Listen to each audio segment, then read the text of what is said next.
Yeah. Haven't heard anything since then. You know, so I mean, that's. Yeah, you're right. We want to.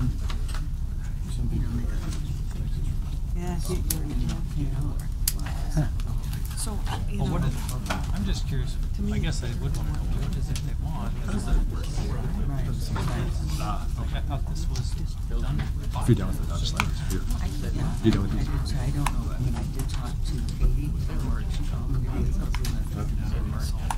I didn't have much time to ask her It's just a medicine.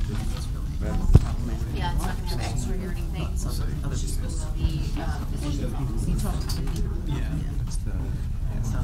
They are locked.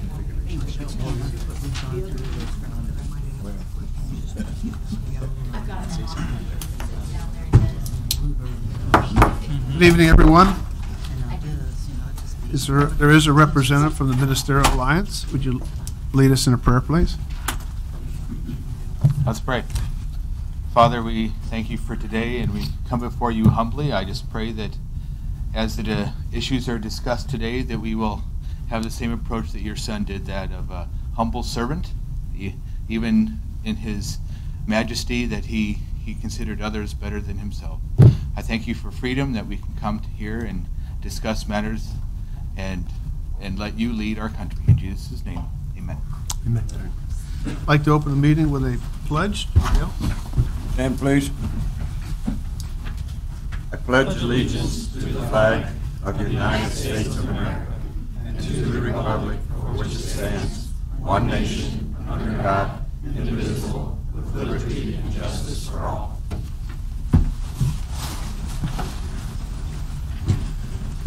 First item on the agenda is the consent agenda. Consider the approval of the city council meetings from the city council meeting and closed sessions on both November 5th and November 19th. Are there any questions? Move consent agenda be approved. Second. Motion made and second. All in favor say aye. Aye. All opposed? There are no public hearings scheduled for tonight, and there's no acknowledgments or special presentations. We have 9 or 10 reports from various boards and commissions. Are there any questions on those? If not, moving on to old business. The first is an ordinance amending Article 3 of Chapter 42 pertaining to signage. James? Thank you.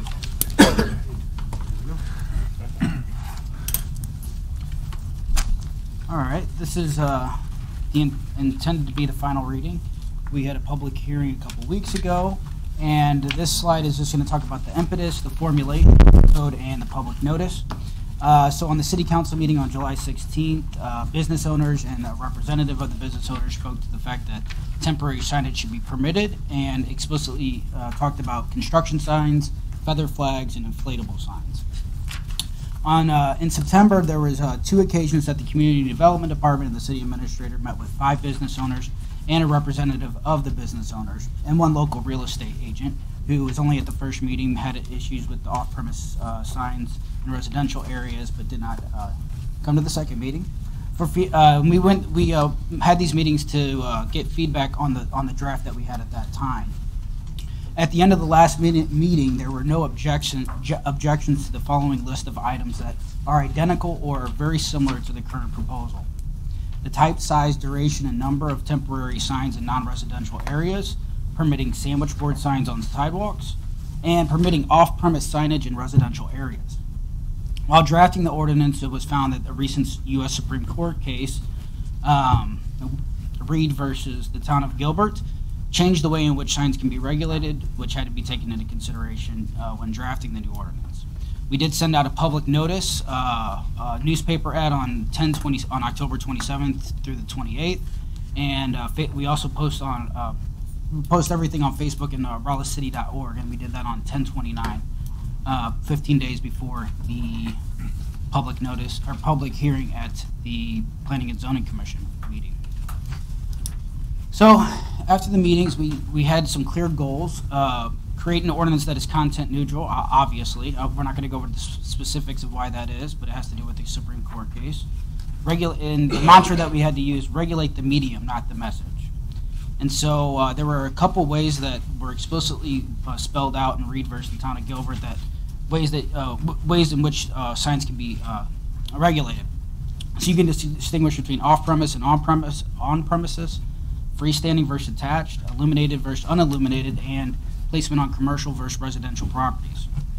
Another goal was permit a wide range of temporary signs, and those came out of the meetings and that first outcry from the business community at the city council meeting.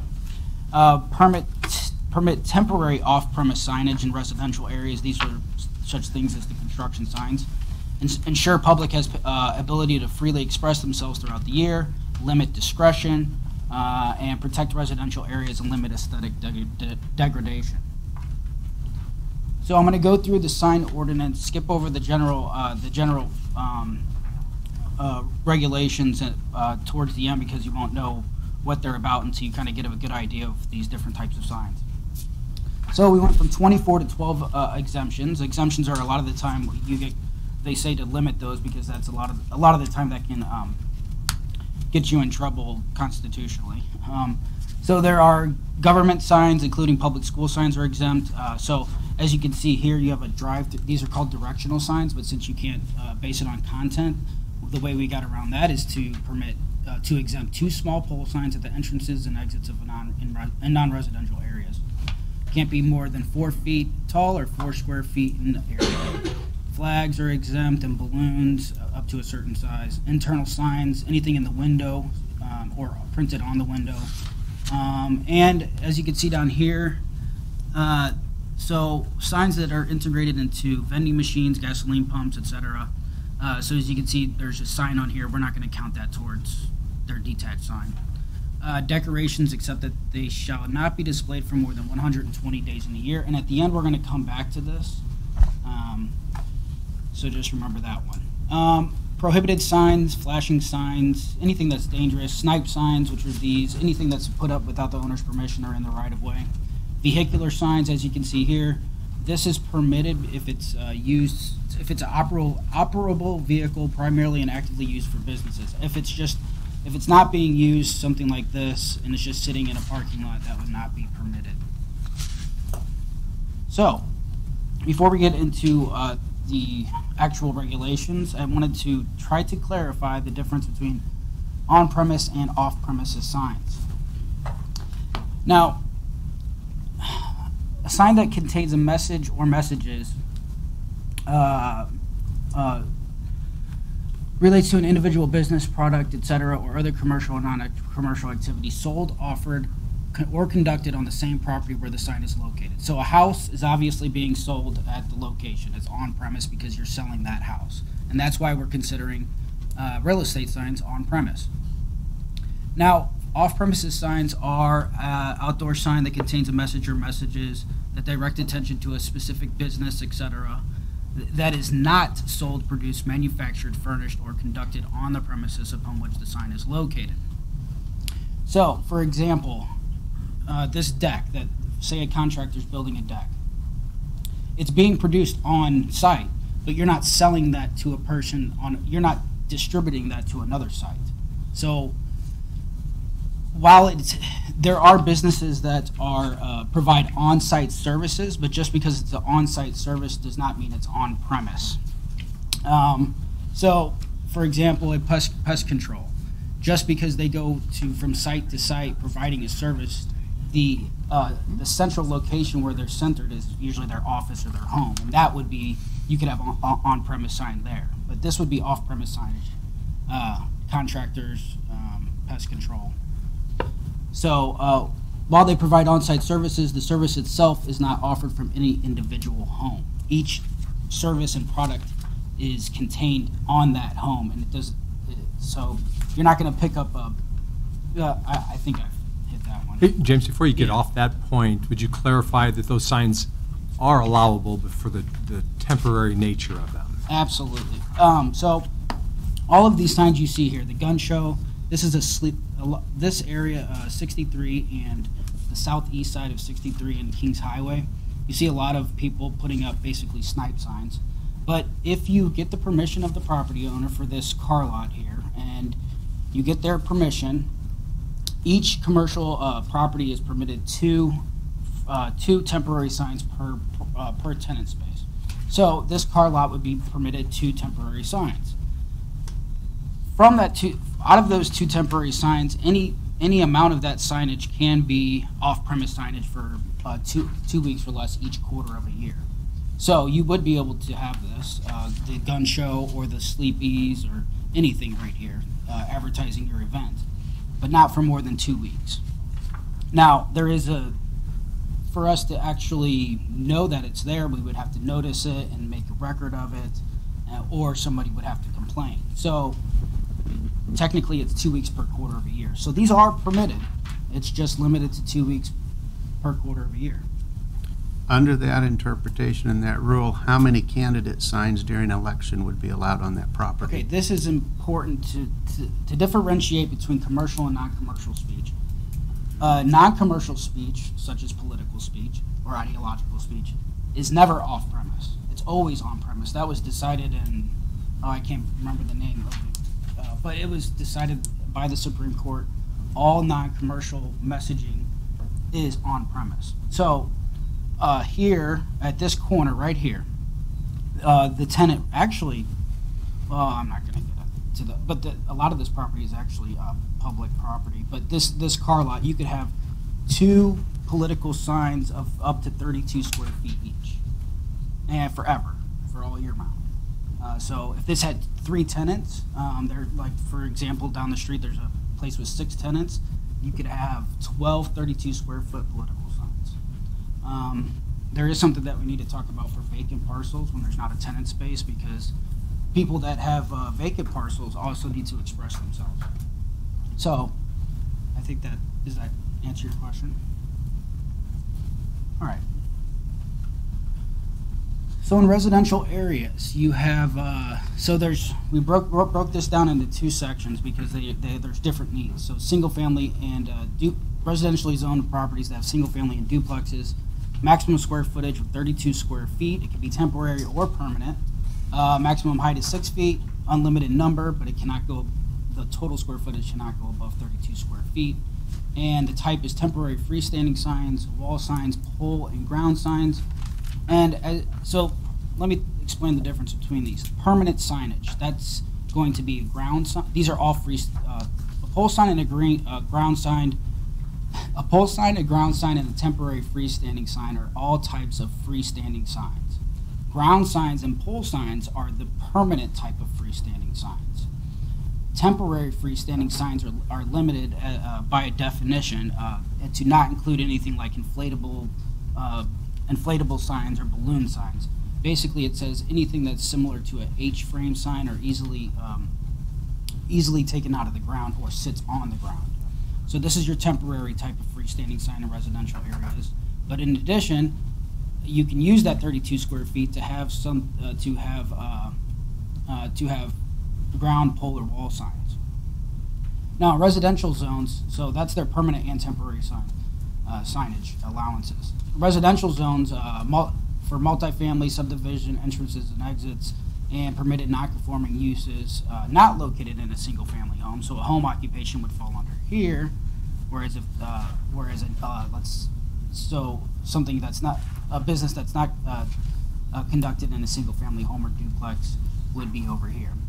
So for these types of uses on residential zones, you're going to have your temporary freestanding signs, 32 square feet of them, just like over here in your single family and duplexes. But in addition, you're also going to be permitted 1 wall sign per building, something like this, up to 64 square feet, and 1 ground or pole sign at each entrance and exit up to 64 square feet.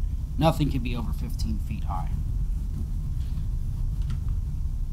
So non-residential areas, temporary signage. Nothing really changed as far as permanent signage goes, except that corner lots can have 2 detached signs instead of 1, regardless of how far away they are. If they're lined up on different streets. So 2 per tenant space, except when an inflatable sign or balloon sign. If in that case they're only permitted 1, no limit on duration. Balloon signs are usually large. Inflatable signs are very large and distracting. So we figured if you're going to have one of those, you can only have 1.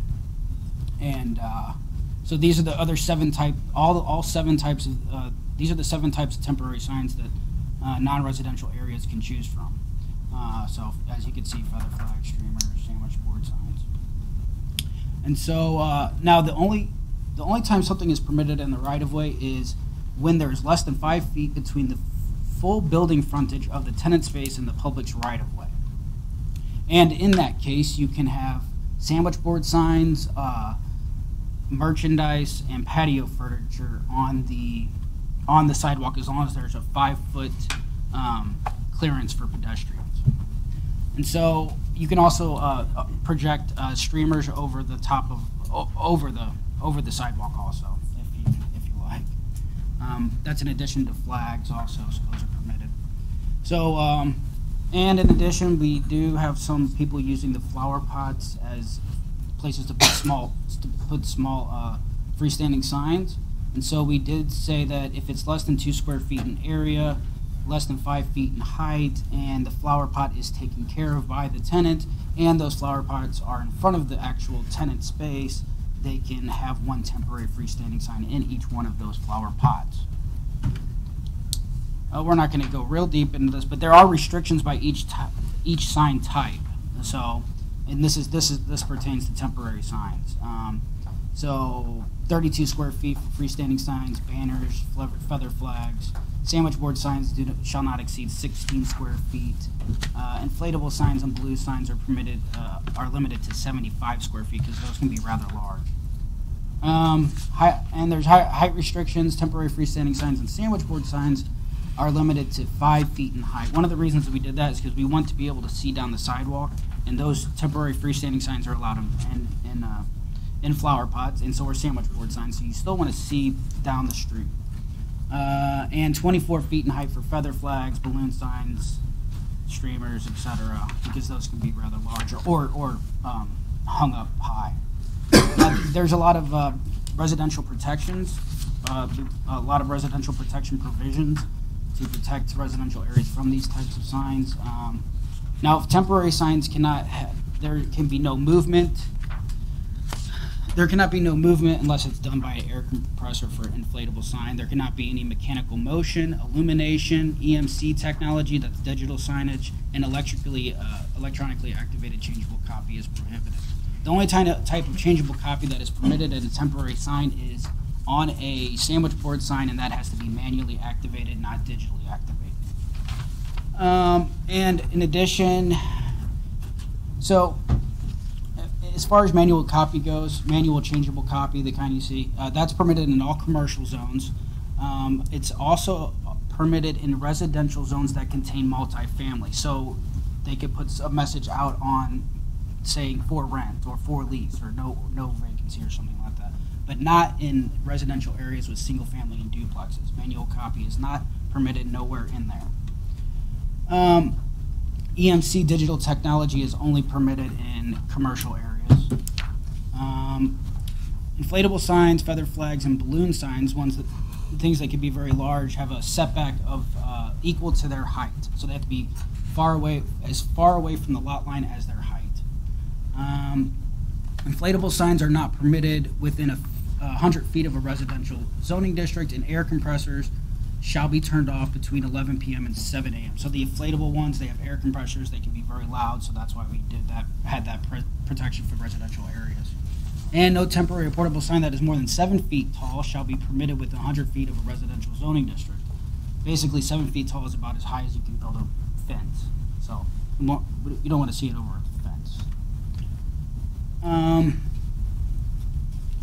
Other changes that are noteworthy, we legalized moving graphics on the electronic signage.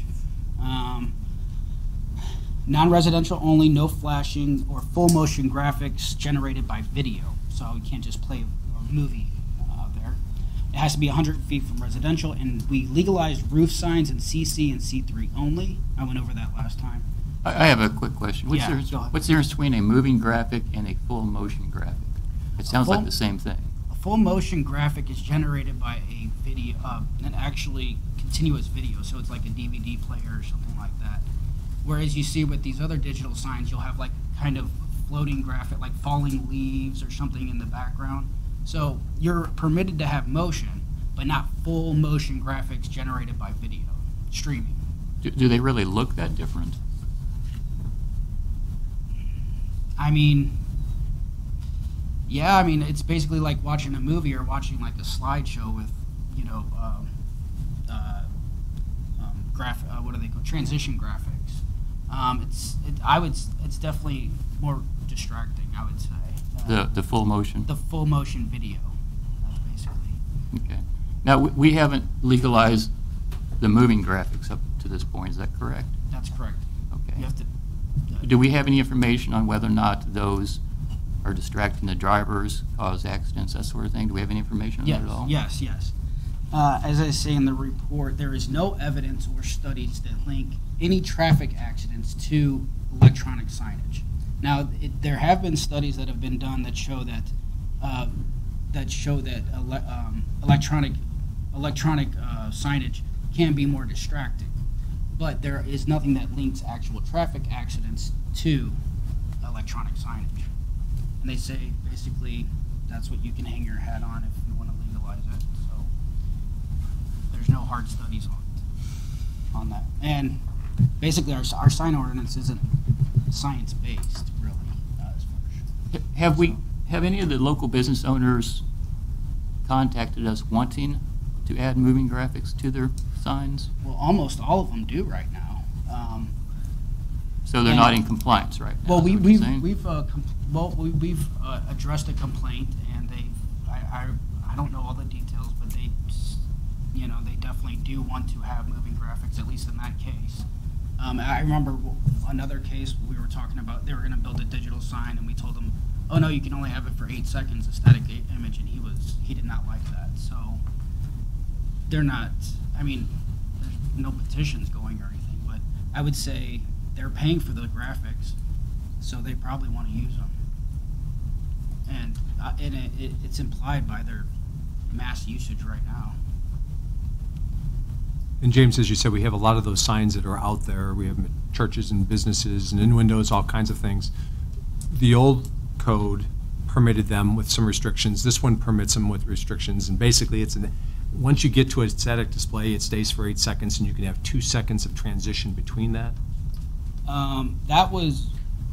That's how it was. That's how it's been.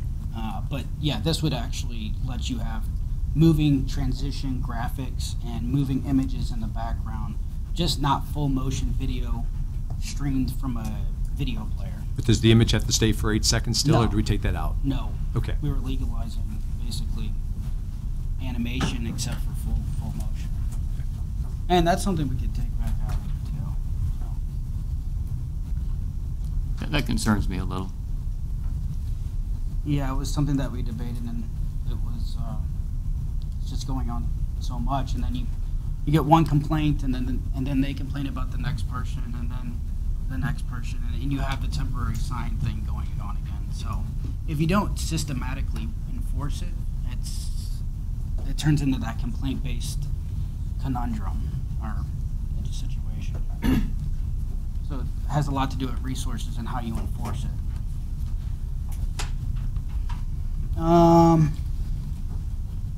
So we recognize that we've already permitted mechanical motion signs, that one mechanical west side sign by the highway. So we just said C2 and above can have mechanical motion and rotating signs.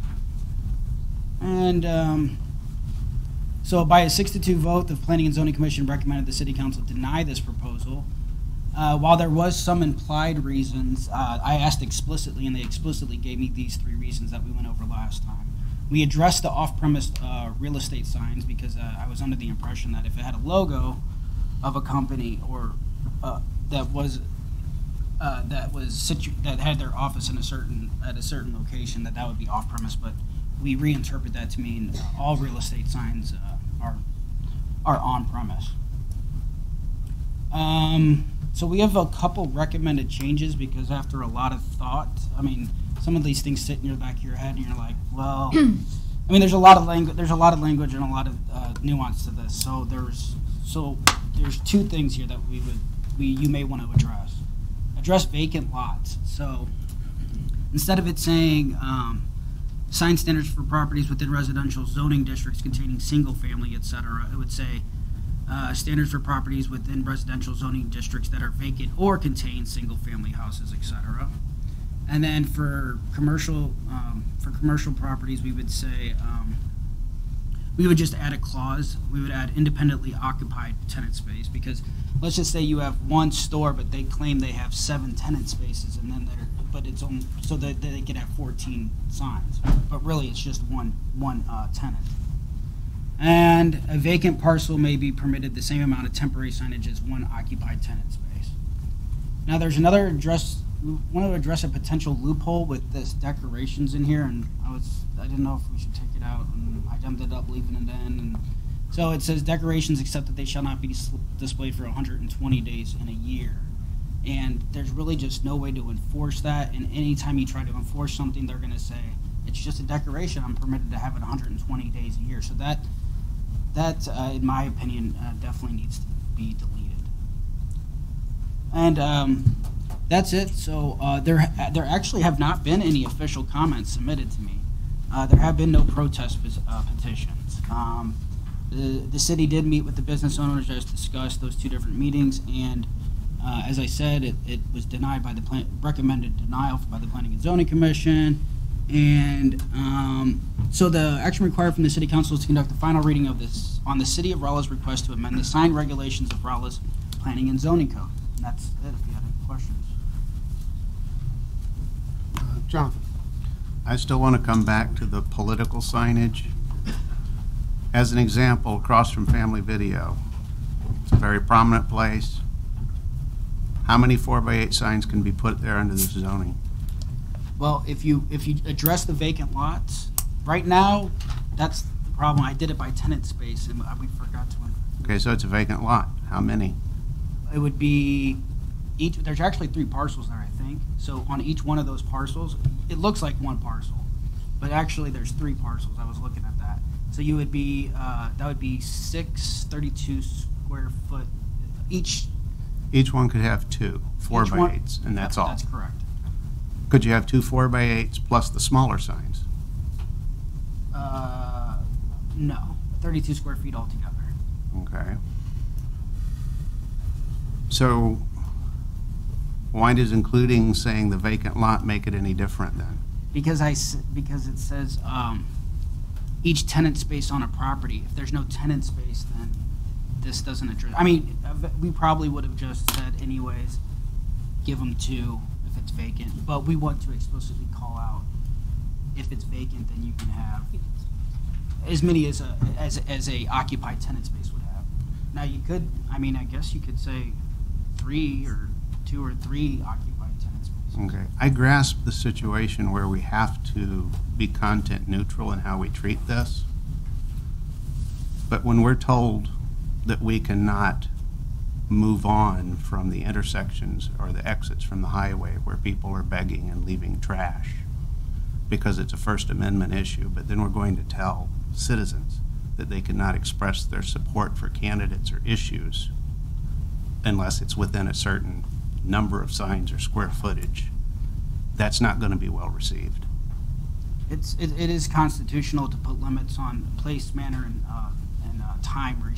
Place, time, manner, place, time, and manner restrictions on political signs. You just can't restrict it fully in full.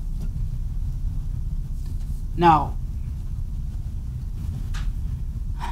I mean, that's one of the things with the decorations. That's what I was thinking, you know, because that's kind of like sometimes you want the loophole, because then that would allow for grand openings. That would allow for political signage, unlimited political signage. And I'm not sure if everybody wants that. So that's something that you get to decide. Do you want the loophole or do you not want the loophole?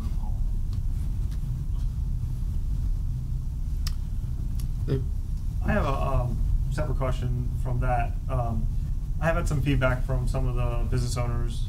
I'm not sure if you or the administration has had some feedback from them since the last meeting, but you mentioned that they're the ones who came before the council to request some of these changes. I think that's kind of what got this process going.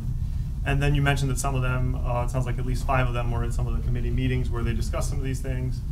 And my question is for you and the administration in general, is before the last meeting, which I believe was November 19th, where we had the public hearing,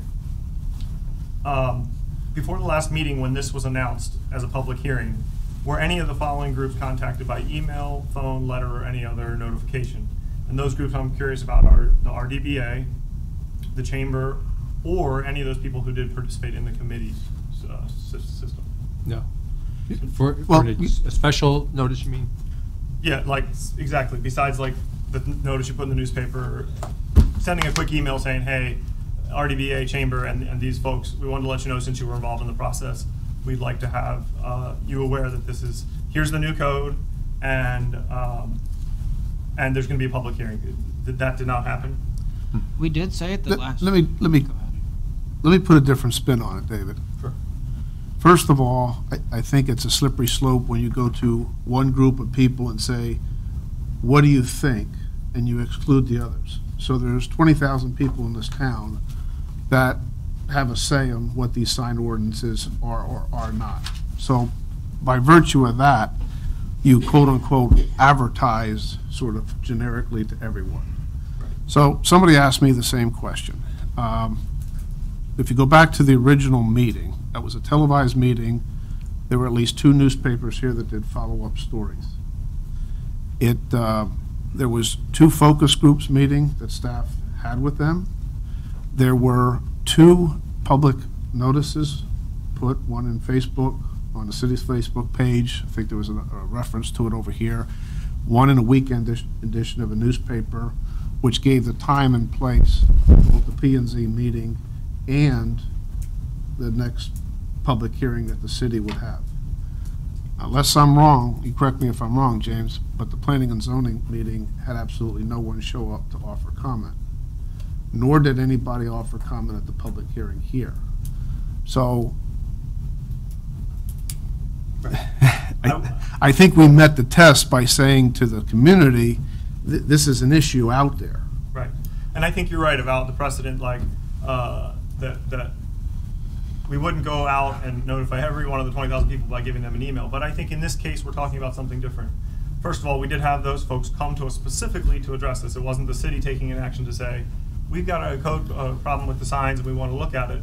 These folks specifically came to us, number one. Secondly, these folks were involved in the process. And my understanding, this is a nuance that is, I think is important. Those people were let know at the last time they had a meeting that when the actual code comes out and the fine-tuning of it has gone through and it's going before planning and zoning and the city council, they would be notified for that process, which does seem not unreasonable based on at least those 5 business owners. I understand, you know, maybe farther and wider. I think the Chamber and RDBA could have also been notified. That doesn't seem unreasonable, and I don't think it would take more than 30 seconds to write a quick email, hey, just want to let you know the code is finalized and we're having a public hearing or planning and zoning. And I think that's why this case, I think your point is well taken, that we wouldn't want to do this in every case, but I think this is a little bit different in the sense that these people were not only requesting the process, but involved in the actual committee process.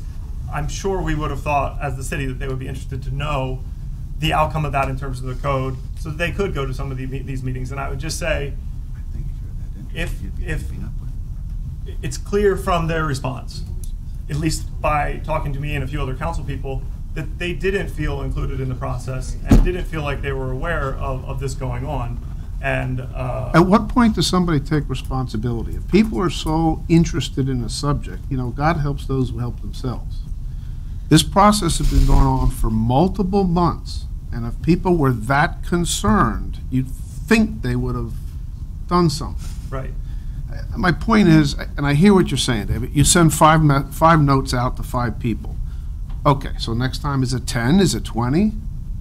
I mean, that's the job of the city council people. You're supposed to be soliciting comments. You're supposed to be taking comments and feeding them back. On both sides of the fence. This is not only a business issue. Let's go back to why these ordinances are here. It was the community 15 years ago that said, we want the sign ordinances changed. I guess all I'll say is people do feel cut out of the process. I understand that the attempt was made for this. My understanding that as an email was sent out the day after we had the public hearing by administration saying, we had this public hearing, just wanted to let you know the codes are there. And to me, that seems like we got it in reverse. Like we did it after that meeting to let people know. Because is that true that an email did go out? I'll take what you just said. Okay. I'll take what you just said. Great. Do you know, unless I actively solicited somebody's opinion, no one bothered to call me? All weekend as I walked around town, I had to solicit input. So, again, where do you draw the line? Sure. I guess I just want to, as my final thing, I don't want to, belabor this too deep other than to say I do want to represent those business owners and those constituents that did feel like they were cut out of the process. And I just think if we're not just doing lip service to the fact that we want citizen involvement, if there are people that are then saying we really felt cut out and we didn't really get a chance, that we should find a way to allow them to have the input. Because I think as a final thing, most of the people I talk to... And you know what? We are going to do that. Okay. And we're going to do that tonight because I sent a message back to the chamber and at least one of the business owners downtown. We're not likely to reopen a public hearing, but if they want to gather their thoughts and have one person come up today and express those, we will make allowances for them. Right. And I understand that too. Like I said, I'd heard about that, and from what I've heard feedback that maybe it wasn't just one person that wanted to represent, other people wanted to give feedback, and I just think we don't want to leave a sour taste in people's mouths, and I understand trying to make the process reasonable for people, and what I want to make the final point of is just that people who responded to me said they actually thought the code looked pretty good to them, but there was just some slight nuances, just like we brought up over here, a few things that the public felt like they did want to comment on, and I think if we don't give them that last chance, they're going to feel like, hey, the city doesn't really want to hear input. You have an option. You have an option tonight. You can make a motion to set this aside. Right. Use this particular forum as yet again an opportunity for the people to be aware of it, and that would give somebody 2 more weeks to come back to you as council person. So you do have that option tonight. And have another public hearing. Would that No. be? No. No opportunity We've had for a another public hearing. There's 12 of you. You can solicit the comments and relay them back to staff.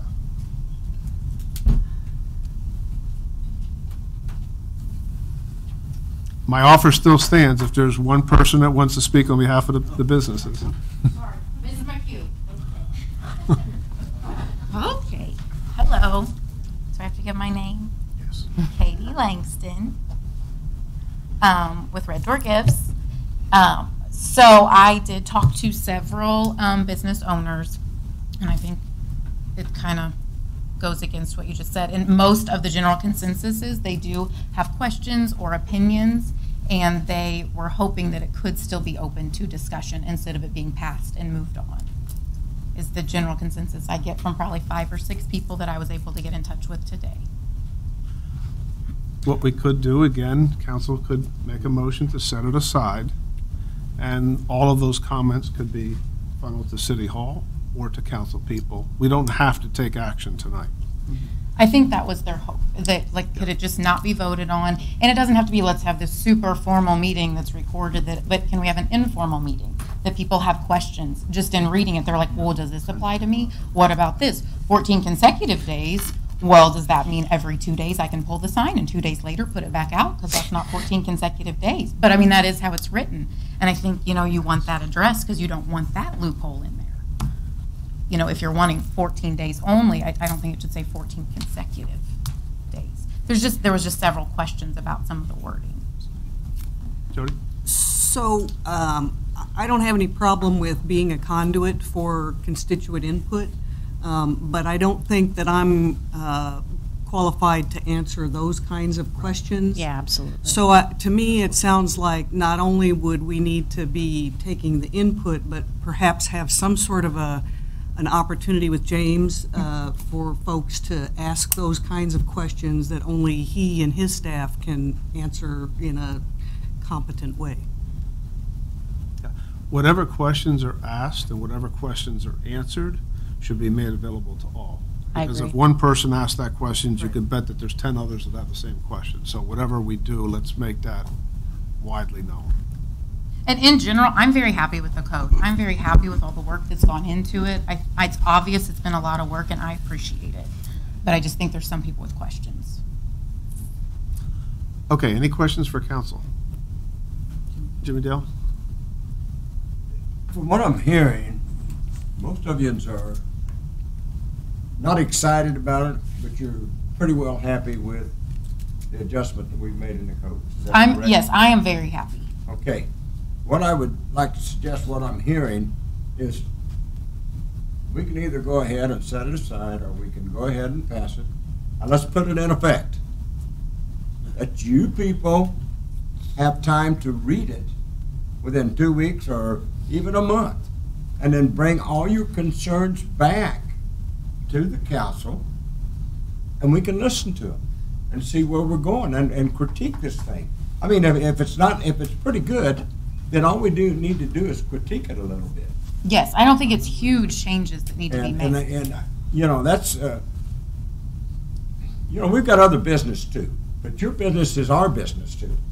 And all I'm saying is that we need to get on with the show. And then I think with you guys having time to read this, to understand it, because how many of you have read it? I've read it 6 times, and I still Not don't. very many.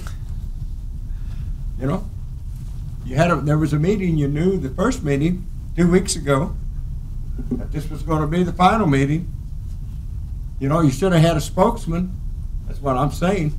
But you haven't had time to get together and really look at what you want to critique and bring it back to us as a group, and have one person doing the speaking, because we could allow everybody to speak, and that's going to take all night. Right. You see what I'm saying? Mhm. That's what the mayor's saying. Mhm. And I think this would be the best bet if we could do it that way, Mayor. What do you think? Either way, I would say if you want to do it in 2 weeks, I would set it aside. I wouldn't pass it and then tell somebody to read it.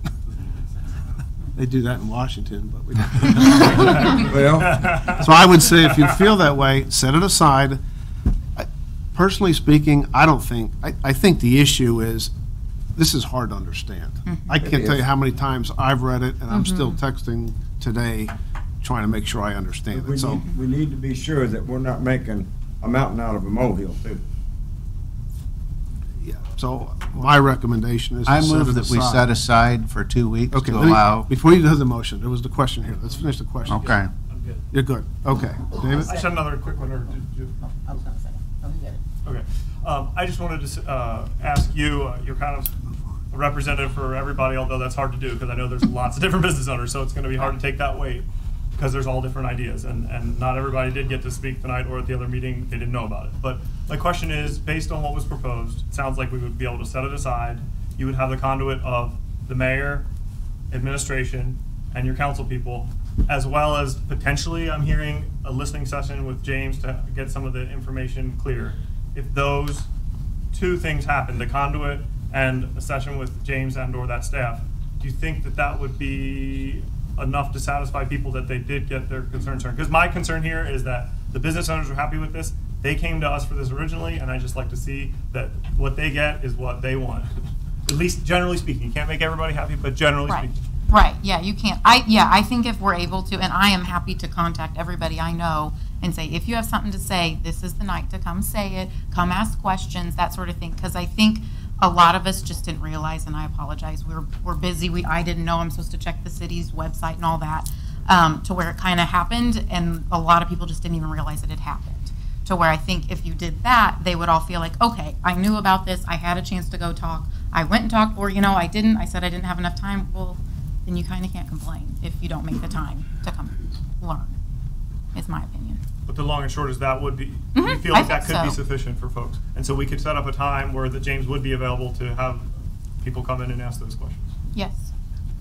I just remind council persons that, and I'm all about helping the business too, but you have other constituents who feel very strongly about signs as well. I don't think the sandwich boards are some of these, but when you get into a lot of banners and you get into these motion signs, there are people in the community that feel differently. Just recognize that. Strong. Yeah, Mayor, oh, go ahead. I was gonna add a Jimmy comment. Dale? John, did you make a motion? I made the motion that we set aside for 2 weeks to allow additional input and refinement. I'll second. I second. Motion made in second. All in favor, say aye. Aye. All opposed? Thank you. Next item is an ordinance consolidating lots 2, 3, and 6 of the Newman's addition. James? Thank you. The subject parcels are located on the southeast side of the intersection of Olive Street and Rhodes Avenue. So what you have here is the existing parcels right here, and this is the proposed future configuration of the parcels. You're going from 2 lots to 2 lots. Both of these lots are currently undersized and width deficient. So these are R3 zone lots. You're supposed to have 75 feet in width and 7,500 square feet in area. So as you can see, they're about 6,000 square feet each and 60 feet and 57 feet in width. This house right here, or this is a vacant church. It was used for a church for at least most of its life.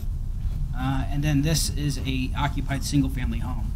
This is being done to sell off this reconfiguration or consolidation because it has a part of a third lot. Is being done to sell off this single-family house. They plan on turning this into a duplex, and they will provide 4 parking spaces about right here. You're going from 2 undersized lots that do not meet minimum lot widths to 2 undersized lots that do not meet minimum lot widths, and there is no net change in the number of undersized width deficient lots. No protest petitions or public comments have been filed to this department. RMU and Public Works have no more requests, and unanimously the Planning and Zoning Commission recommended approval. And the action required from the City Council today is to conduct the final reading of an ordinance that would approve the final plat of Thones Addition. Any questions for James? If not, final reading, please. An ordinance to consolidate lots 2, 3, and part of 6 of Block 5 of Newman's Addition, which together currently constitute 2 deeded parcels that are identified by their Phelps County Assessor Count numbers of 8,200 and 8,199, and by the addresses of 300/302 Rhodes Avenue and 203 South Olive Street into 2 lots. Second. Motion made in second. Roll call vote, please. Schott, Yes. Mush, Yes. Jones, Yes. Williams, Yes. Hines, Yes. Woolley, Yes. Roeder, Yes. Henry, Yes. Crab, Yes. Eberly, Yes. Murphy, Yes. 11 ayes. Ordinance is approved. Thank you, James. You're welcome. Moving on to new business, we have a resolution renaming the west end of 12th Street to Fitch Street. Thank you, Mayor. The subject parcel is at the intersection of 14th Street and 12th Street, as you can see here, on the west side of Rolla. All these red lines are vacated streets so far that have been vacated in the past. Real quick, we want to go over the ownership of the area because part of the process is once this is if the resolution is passed, part of the process is within 4 weeks of the advertisement in the newspaper, which goes for 1 week, if the majority of these property owners, which there is 3, you have Chen So and the Fitches here and PCRMC. So if any 2 of these file their protest petition with the city clerk, then it shall be denied, the ordinance that would enact the street name change. So as you can see here, this is the street, part of the street name, the section of 12th Street that would be renamed. In February of 2018, we had this area vacated of 12th Street, and this was in order for PCRMC to build a parking lot. As you can see, the purple is a private driveway that leads into their parking lot. It is not a public road, so this is never going to be 13th Street. And so when we vacated this, it isolated this piece of 12th Street. The purpose of the applicant's proposal is as follows. So their argument is that since streets should be continuous, there is no need to distinguish the isolated subject street from the remaining majority of 12th Street. In other words, the street name change is proposed because it is illogical to have 2 separated sections of street that are identically named. Another part of the applicant's argument is because the isolated section of 12th Street does not run west-east like the rest of the numbered streets in Rolla, which has a gridiron street plan. It should not be a numbered street. In addition, there was a letter of support provided by a lecturer at MST who is a traffic engineer, and he supports it, and you have the letter so you can go over some of the details of why this is being proposed. From a planning perspective, one of the benefits of a gridiron system is wayfinding. And so, as you can see over here, when somebody's walking down 14th Street, and all of Rolla runs west and east, so all west and east streets should lead you to downtown if you're over here. So that would make logical sense. So if you're walking down 14th Street and you, first of all, you meet up with 12th Street, you're going to wonder why you're running into another numbered street. And so technically, I would say that 12th Street should have never been named this part of 12th Street should have never been named 12th Street. It should have ended at Powell Street because of the benefit. It ruins the benefit of wayfinding. So if you go down 12th Street and think that you're going to go towards downtown, you'll actually end up in a parking lot. So naming it something else does make sense because it's not going to lead you downtown. It's going to lead you right into a parking lot. So now one option is to name this 14th Street, but this is a three-way stop, so you would have two street names that are both 14th Street. So that would be a little weird.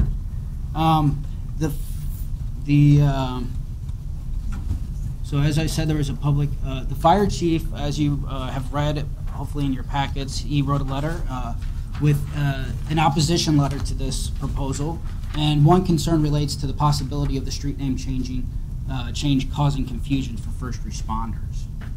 I have the letter if you want me to read it out loud, but it's all in your pocket. I'm going to have the chief come up and Okay, yeah. So the action requested from the City Council is to approve or deny a resolution that, if approved, would acknowledge that street name change is necessary and would initiate the process by which the City of Rolla would change the name of said section of 12th Street to Fifth Street. Chief, you want to come up and give us your take on it?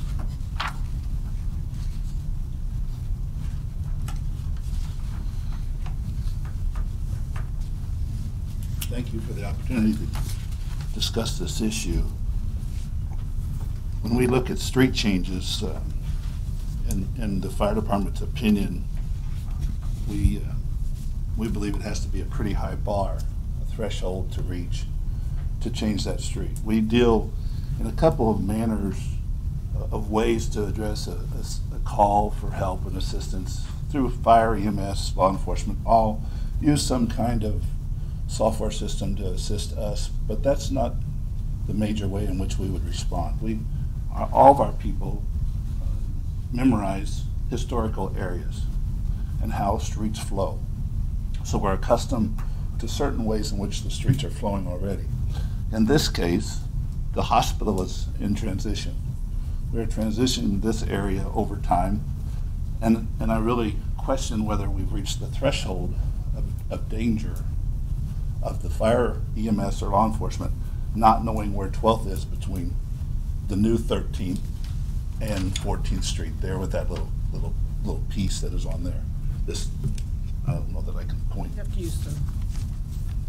So we're questioning whether we've reached the threshold of danger or threshold of reasoning to change the street name whatsoever. As I said, Phelps County hasn't finalized these plans. The plan that you see on the screen has changed since this came out. This plan is no longer accurate. This is the latest plan last week. This is a plan from just a couple weeks ago from the hospital. It continues to have some dynamic changes to it. Our fear was not necessarily that you change it once, but that you change it twice. If we change it now for a certain individual, just for and I'm not sure the why, if we change it for that, perhaps once the hospital is done with everything that they have achieved in the next year, that we just take a pause and see what the hospital has finalized and make sure that's done. So I'm asking you to take a pause, really, is what I'm asking, and take a time out and see what happens in transitions over that period. If you must act, if you must say, well, we've decided we're going to move this forward, it would make sense to us to change it to 14th Street. 14th flows into one corner. There are other streets that are like this already in town. I could have that with me if you needed it, that do make a turn and make a 90-degree. Bittersweet's one of those. that makes a 90-degree turn, and you pull up off of Dover, and you go left on Bittersweet, and you go right on Bittersweet. So the example is already there that this could work as maintaining it as 12th Street and or changing it if you had to 14th. It would make sense to us that if you had to change it, you could change it to 14th pretty easily. It's in the 911 system. It's recognized by our 911 system. It's recognized currently today as being a street with the cross streets for it are 14th and 13th. So there are people, even though 13th is a private drive, 13th goes all the way to I-44 today. So it's really easy for us to identify that it's a cross between those two. It's easy for us to locate. That's my thoughts. Any questions? Any questions for Chief or James? Brian? Chief, later in our packet, there's an issue regarding a computer system for 911 police department. If we are going to change the name, would it make more sense to do it now so that we can program that into the computer system when we get it, as opposed to trying to do it afterwards? I don't believe it have any effect whatsoever. Okay. And now the 911 director's here. So I don't believe it have any change. The change would not affect our 911 system whatsoever on how that street's identified today or in 6 months. The new CAD system won't be fully implemented for 6 months to a year. 9 months to a year. So it's a long period of time. There would be plenty of time. Okay. Jody? That was pretty much where I was going. Questions from here? Thank you all. Appreciate the opportunity. Thank you. Any other questions? Is there anyone else speaking on this issue? No, we're okay. The applicant is here. Are you the applicant? Oh, yeah. Yes, please.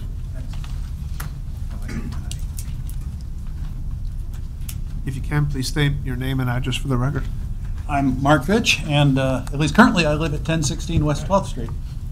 As was pointed out, the name of the little section of street we're on now doesn't make a lot of sense, and maybe it never did. And the issue I have largely is yes, I'd be concerned about 911 not finding us, very much so, but FedEx already can't find us. Somebody using common sense can't find us, because where's that address on 12th Street? You drive down 12th Street, and FedEx called us telling us that we no longer live there. Because if you drive down 12th Street, you're going to hit construction barriers and the construction of, if y'all can see the slide that is in front of me, that big parking lot. So we are actually, to a degree, being harmed that people can't find our house. You have to tell them, no, turn at Powell, go to 14th Street, and then turn around and come to 12th Street. The chief mentioned that the plan that you see is changing. Actually, I think the plan that is here is not changing because they're constructing it, but rather PCRMC does own chunks of 14th Street and has shown a couple of different ideas of what they might want to do with that. We don't particularly plan to sell. We like the house. And so I don't know when a different change might happen, nor do I know why PCRMC would want to change the name. So far, they've mostly wanted to get rid of streets, or I think they moved or are moving Asher. And so it would be helpful to us if it had a name that made it so people could find us. The issue I might have with 14th Street is that if you were looking for 1016 West 14th Street, it would be, you'd hit 1015, 1017, and look to the right and see the I-44 exit. So it's not on the other street from that address. So if that change happened, we need a very different address at least. And I think that's all the notes I had. Any questions for Mr. Fitch? David? I had a quick question. One of the things the chief mentioned that would be an issue, and you brought it up too, is that if it was changed to Fifth Street, potentially could delay. If there was an issue, it seems like it would be as simple as programming it in the computer, making sure that folks know where it is, and if they get dispatched there, they would get across street at 14th and Fitch, and probably have a pretty good idea where it is. But I just wanted to confirm with you, based on you being the one asking this, and the fact that you would be the only address on Fitch, is that correct? That is so correct. The other one is on 14th. Correct. That wouldn't bother you, the concern. I just want to make sure that if we went for it, that you were aware of that, and that seemed like one of the bigger concerns for the chief too, that you'd be okay with naming it Fitch and having them reprogram the name in the system. Yeah. hopefully finding it. Yeah. Not delaying response, I hope. And also to communicate if ever we had to call 911 as to the actual location. Right. And I can understand what you're saying about I'm sure for a lot of delivery services, it's kind of confusing now, and even 14th could be more confusing, maybe. Yeah. Thank you. Thank you. If there's no other questions, can we read the resolution? A resolution to deem it necessary to rename the west end of the 12th Street that is situated between 14th Street and the vacated section of 12th Street, which is currently part of the parcel that is identified by the Phelps County Assessor account number of 7071 to Fitch Street, and to authorize the public notification process for said street name change. Just go ahead. No, go ahead. I was going to say, just a reminder, but Council, maybe you want to act on that first, is this process to change street names is complicated and protracted. So if the council approves this, we then begin the advertising period for 4 weekly insertions, gives people a chance to appeal, and then it comes back in 2 months for council action. So this is a slow process laid out by state statute. And I'm assuming that the applicant, does he pay for the advertising, or is that? Yeah, there was a thing. Fee? Yeah, sorry to explain the process, but he gives us $300, and then we do, if the resolution passes, which is, if the council finds it necessary, then we start the publication process, that advertisement in the public newspaper for 1 week. It costs a little bit over $400, so it does cost the city a little bit more, about $150 about. And then we give 4 weeks after that publication to see if there's any complaints filed with the city clerk. And if there's not, then the ordinance shall pass, and if there is a majority, then it shall not pass. So if there's any complaints, it doesn't pass? No, a majority of them. So if you had 2 complaints, so if the hospital and... Okay, so if they both complain, it doesn't pass? Yeah, you would have to have 2. James, is the $300 set somewhere? Yes, it's actually called out in an ordinance somewhere. Did we go? I agree with the chief. I don't see the rush on this. They're still changing plans out there. I agree. I think when they get the final plans, I think there's plenty of time to make the change at that time, if we need to make it. If it's still there. I agree with you. I think that in lieu of the development that's gone on and that is going to be going on further, those parking lots could actually change in time to a building of, it might be worth our while to, it's a little bit of a interruption for the homeowner to have to, give directions. But after being on some of the county roads, wouldn't be that difficult to get across to somebody. I don't think at this point. I would be in favor of waiting. I guess my only question is, if the homeowner isn't going to sell his home, I mean, what kind of development changes could there be? You don't know that. I don't, what? I guess for the foreseeable future, he's telling us he doesn't want to sell his home. Right. In the meantime, he's not getting some of his packages, maybe. There's a resolution is read. Is there a motion and a second? Motion the resolution pass. Second. There's a motion and second. I'm sure this is going to be a split, so why don't you do a roll call? Roll call. Now there's more process to it. Murphy, No. Jones, Yes. Hines, Yes. Woolley, Yes. Williams, No. Henry, Yes. Crow, No. Bush, No. Roeder, Yes. Schott, Yes. Eberly, No. 6 ayes and 5 nays. Resolution is approved. So John, just for the residents' benefit, can you just one more time go through the process? Yeah, and James may have explained that, but once the advertisement's made, it's a 4-week period, then we bring it back as an ordinance for a first and then a second reading for a final reading. So all told, about 60 days or so the process is. Next item is a motion accepting November 6, 2018 certified election results. Not much to report on this. This is the numbers provided from the Phelps County Clerk, Pam Groh, specifically relative to Proposition S, which is the city's sewer bond project. We need to have this certified in order to submit the final paperwork for the state revolving loan fund program. So moved. Second. Motion made and second. Roll call vote. No, this one. Yeah, voice vote. All in favor, say aye. Aye. All opposed? Motion is approved. Next item is an ordinance approving or adopting the 2018 International Codes. Steve. Good evening. Back on June 18th of this year, council approved staff to to kind of review the newer versions of codes and then come back with a recommendation. We thought this was going to be fairly easy. We probably, that was probably a misstatement. We knew it was going to be a little hard. We contacted ICC first in hopes that they would have some sort of a guideline of detailed changes between 2000 and 2015 or 2018.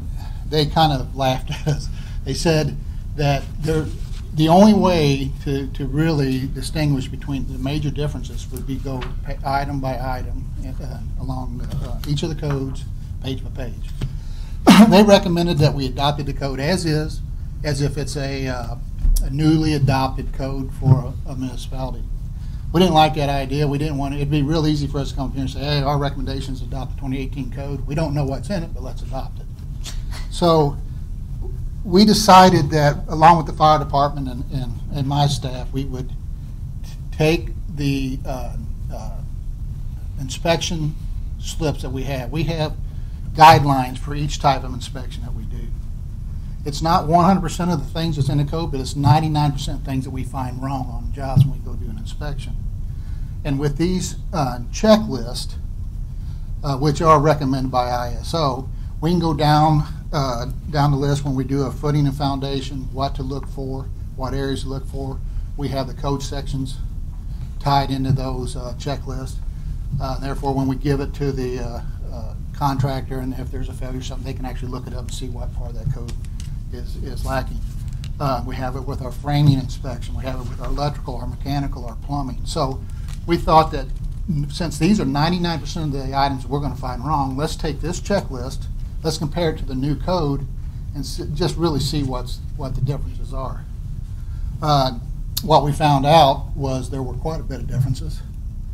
That was the bad news. The good news is the common practice of the construction that's being done with our contractors met the new code.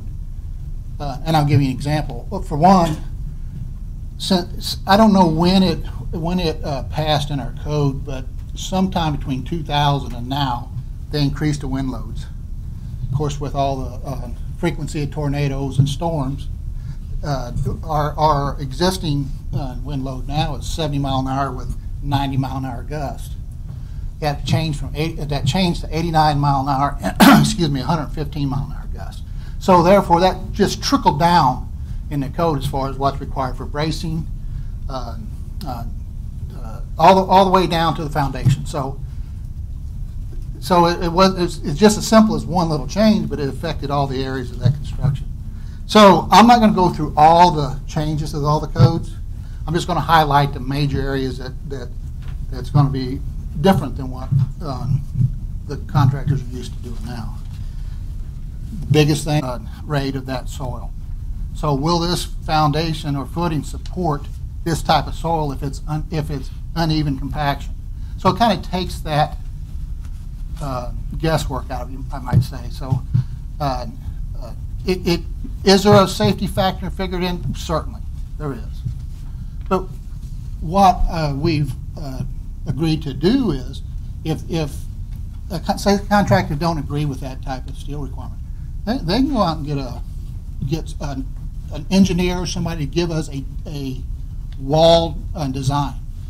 Let's say they want a wall design for 3 to 4 foot, and then another one for 4 to 5 foot, 5 to 6, or whatever they decide to use, and then they can just submit that with each permit they apply for. That would be an option out of it. concerned about taking that out completely out of the code. I made a statement here a few weeks back that it wasn't 100% correct. I made a comment to a contractor. I said, well, I can understand this if we're having all kinds of failures, why we would have to do this. But we haven't seen any. Well, that's not 100% true, because after I spoke to him, I got to thinking that we've had, on average, 2 or 3 permits a year for foundation recovery systems. Companies coming in and replacing a cracked wall or a settled foundation. So there has been some issues there. Is it a bad deal where we have them all the time? No. But I just don't think that in order to keep consistent with other areas, I just don't think that this was one thing that we wanted to take out of the code. That, we talked about it, we beat it up, and we just wasn't comfortable leaving it the way it is. So that's one of the changes. Of course, the bracing requirements with the added wind loads is another requirement that I don't think the contractors are going to have that big of a deal dealing with, because they already build mainly with 100% wood boxing and bracing on the exterior. You don't see any more of this let-in bracing and styrofoam used on exterior buildings. Even though it's allowed in our 2000 code, you just don't see that type of practice going on. There is going to be a requirement for tie downs. People recognize hurricane clips. We don't have very many hurricanes here, Rolla, but there's a requirement for mechanical tie down for the roof load. So that's going to be a requirement. There's a Are you talking about tying the roof to? Tying the rafters to the walls, yes. Okay. See, in our existing code, it had depending on what wind category you're in, and depending on what your rafter spans are, they have a different nail pattern for each application.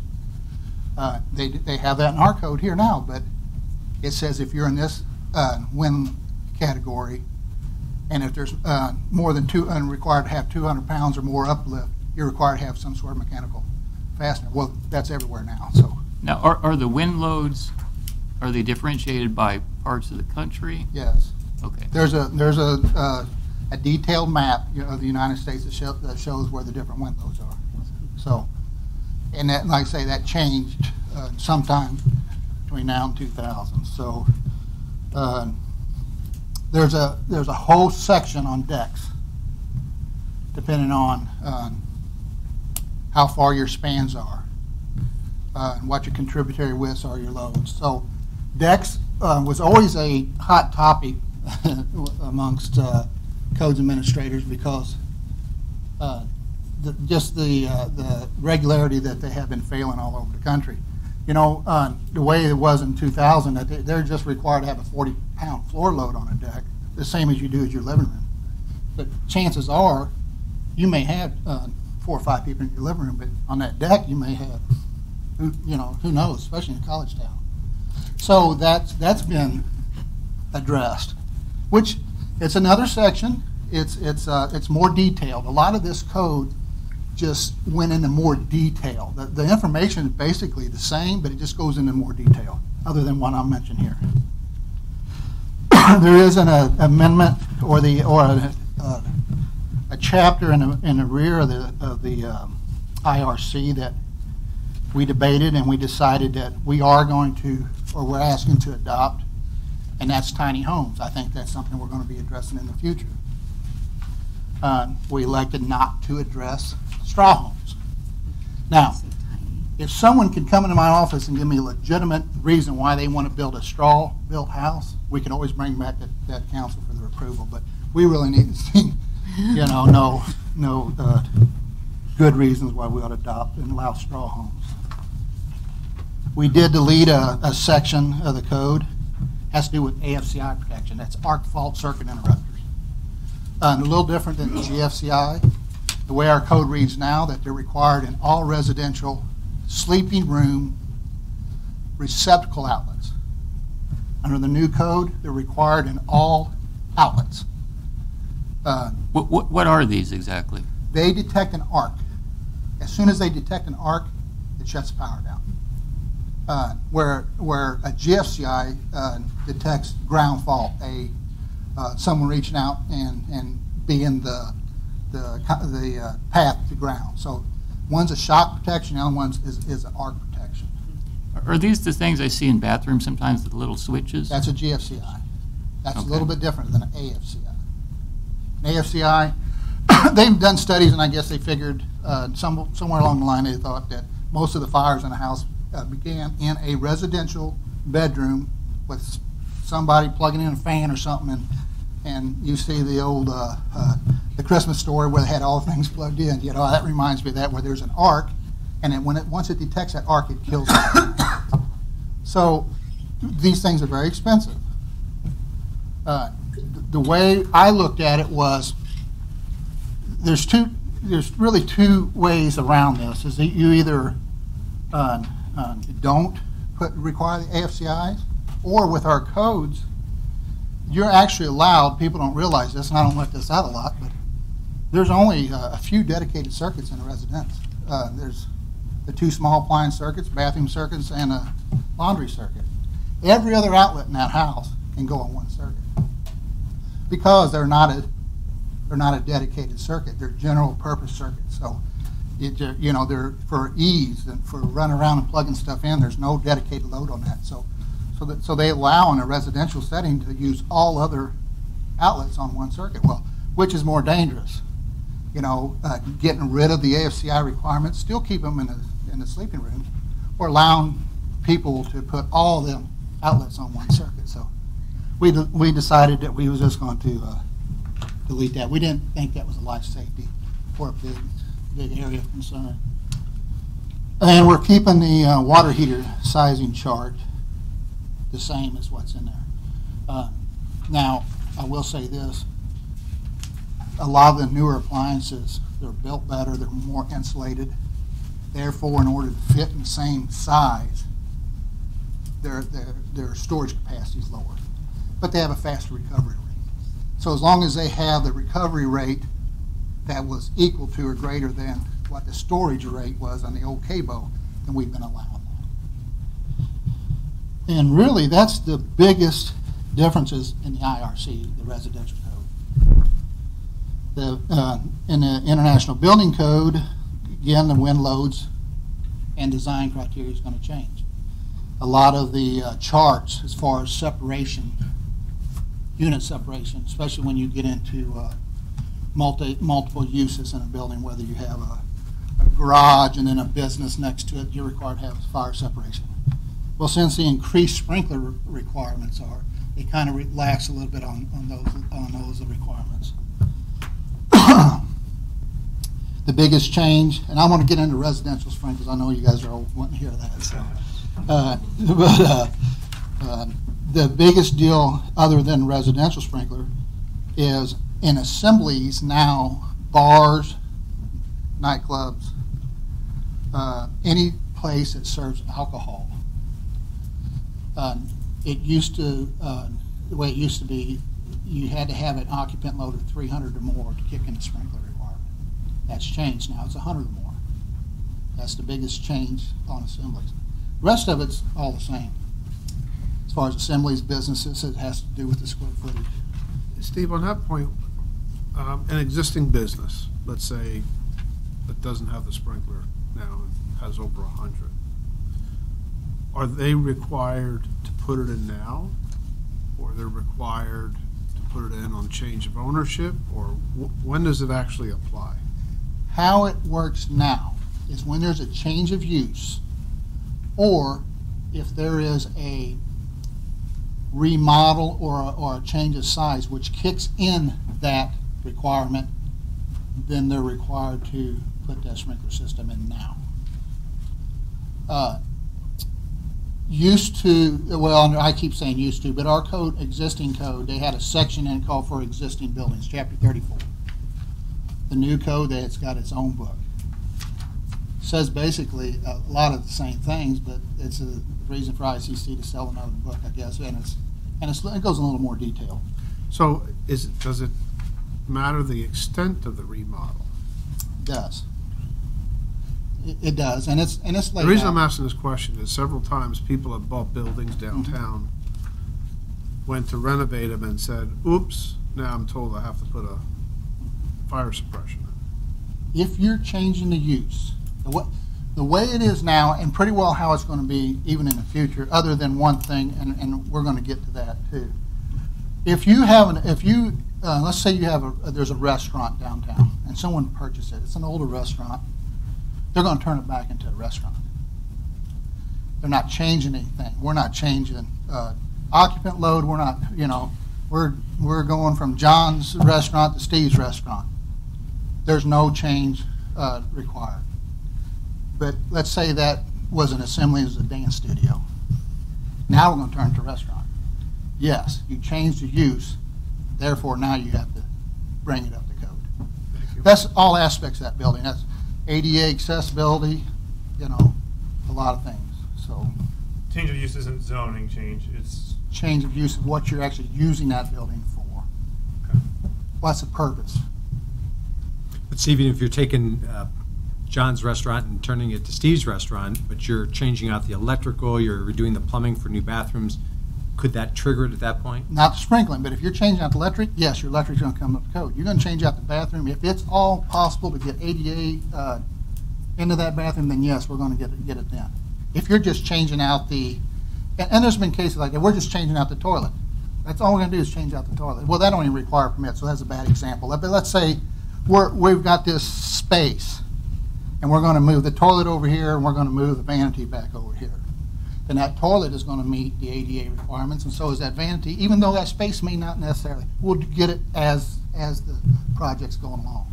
Now, if they're going to move the wall, say, hey, we're going to move the wall 6 inches. Or you're going to move it 12, and now we're going to meet the ADA standards.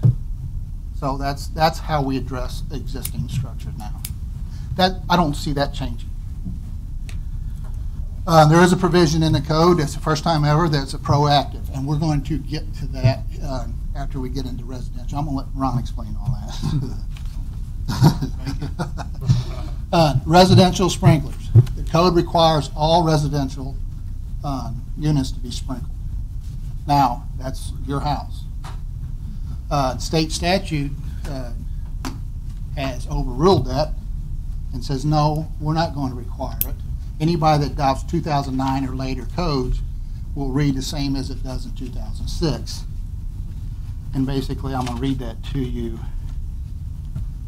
It says, an automatic sprinkler system shall not be required in Group R as adopted by Missouri State Statute 67.281. Any governing body of any political subdivision that adopts a 2009 International Residential Code for 1 and 2 family dwellings or a subsequent edition of such code without mandated automatic fire sprinkler system in section R313 of such code shall retain the language in section R17 of the 2006 International Residential Code for 1 and 2 family dwellings and townhouses, which basically states that, hey, it's not a requirement. So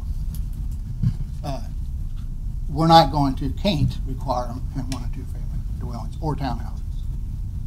There was some question about townhouses if they're in groups of more than 4. Well, without getting into a lot of detail, the difference between a townhouse and an apartment a lot of times can't be seen from the outside. It's the way it's designed. A townhouse is required to have 2-hour separation between each individual unit and have its own foundation. So you can't have a townhouse that's stacked because it can't be on its own foundation. It's relying on the one below to support it. So basically, a townhouse, as long as it's still constructed as a townhouse, they're not required to sprinkle. In Group R, in the IBC, that's anything that's over a 2-family dwelling is required to be sprinkled. Well, this is one of the areas that we changed.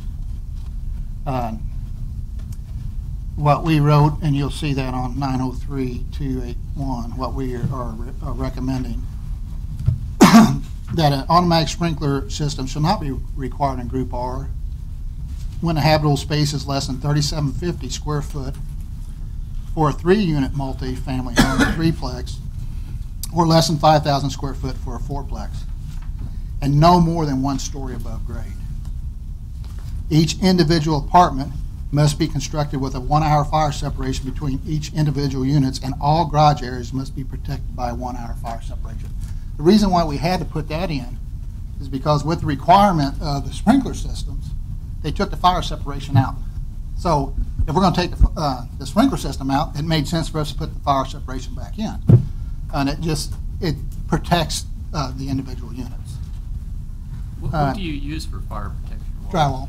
It's a firewall. There's UL listed wall and assemblies, whether it's and there's multiple ways to do it with a staggered stud, because there's really, and without getting too technical, there's really 2 issues with when you get in a multifamily. It's not only the fire protection, but there's a thing called STC, which is sound transmission control, so you don't hear everything your neighbors are saying.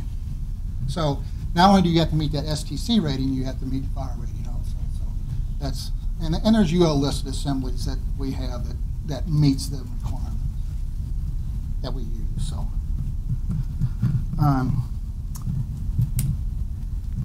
that's really the gist of the changes. Now, it don't sound like a lot, but it is. I mean, they're going to have to. There's a lot more there than what's there right now.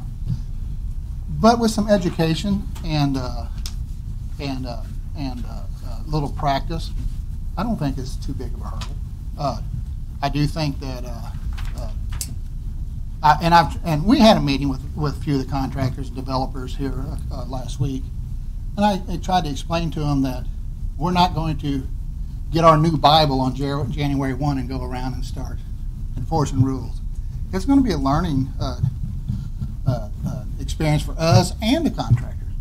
For me to sit here and tell you I know everything that's in that code and got to memorize, I'd be lying to you. I don't. I have to look it up. But with the education, and I plan on having a couple workshops if this passes to get the information out. And again, my inspectors have been out in the field actively now letting the contractors know, hey, this is what's in the new code, this is what we're going to be coming up against here, quite possibly if this gets approved. So haven't had any complaints. During our meeting there was some discussion about wanting to take by one contractor the steel requirements out, but I just don't think that's a good idea, especially since we give them the option if they don't really think that they should have to do that prescriptive measure for steel, they can always go get me a letter or a design from a professional, and I'll accept that also. I do want to talk one other thing before I don't want to be up here all night, and I know Carol's screaming at me. The fee tables. When I looked at the old ordinance, the fee tables were different than what we're using now. They were, I don't know when they were adopted, back in 2003, I believe, something like that, or 2000 or 99. I'm sorry. So the fee tables have changed. We've had a couple of rate increases since then. In our code, in our ordinance, it states that our department is to operate on a 40% recapture rate. And if we don't have that recapture rate, then we're allowed to increase fees. So while we was doing this, and since we haven't got all the numbers last year, I know we probably didn't meet that 40%. And right now, to date, we're at 23-something% recapture rate for our department.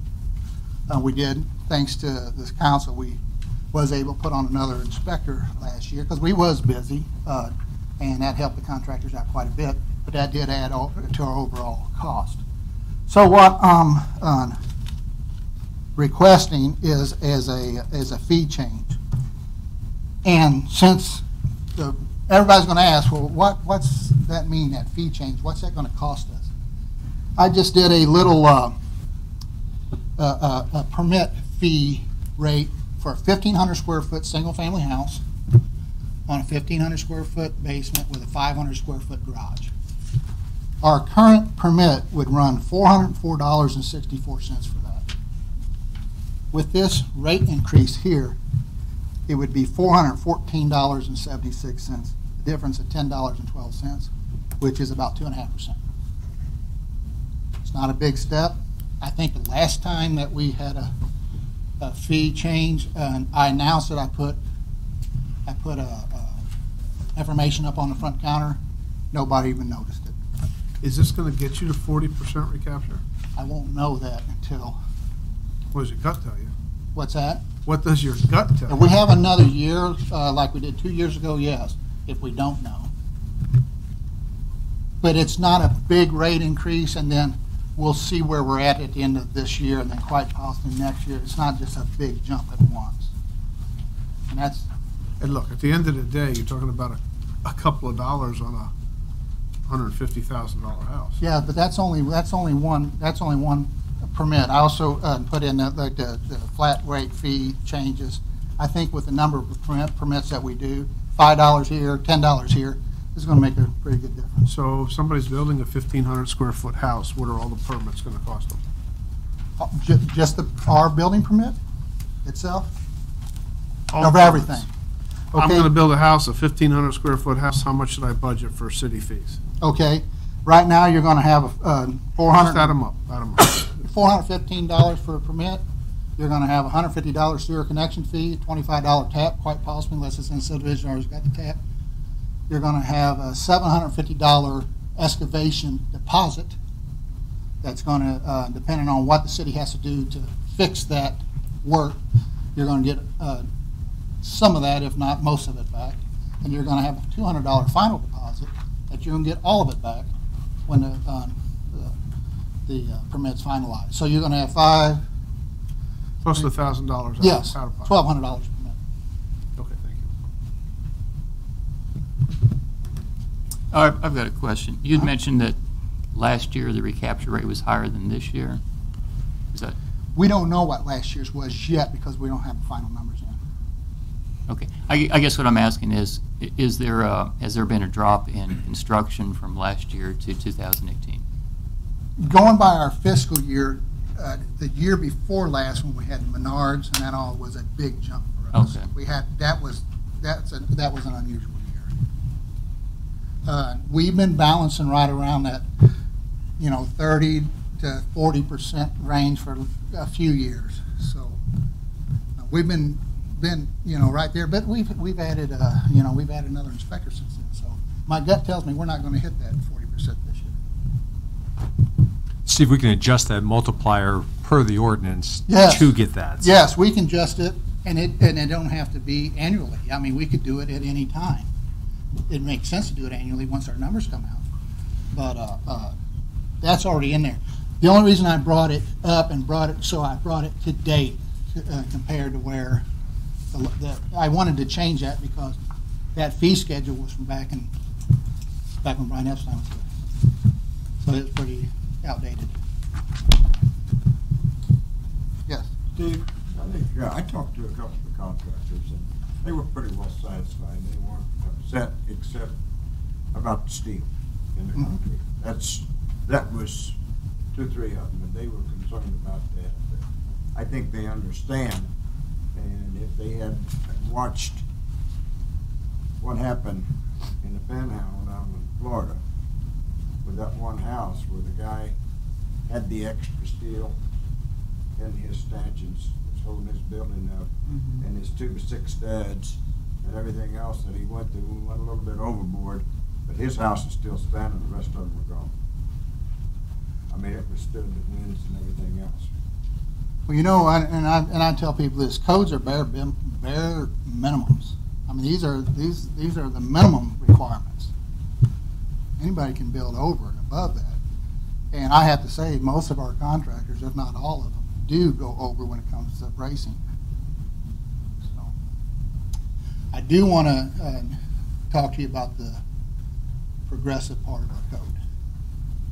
And you want me to explain it? Sure. Okay. I figured you were going to say that. There's a section in the fire code which, the first time in history, requires when I talked about the requirement for assemblies that serve alcohol, In the new code, these type of assemblies, if they do not meet our old standard, let's say, for instance, they have an occupant load of more or 300 or more, and they're not sprinkled, they're required to address that in a certain time as set by authority having jurisdiction. In this case, would be the fire department.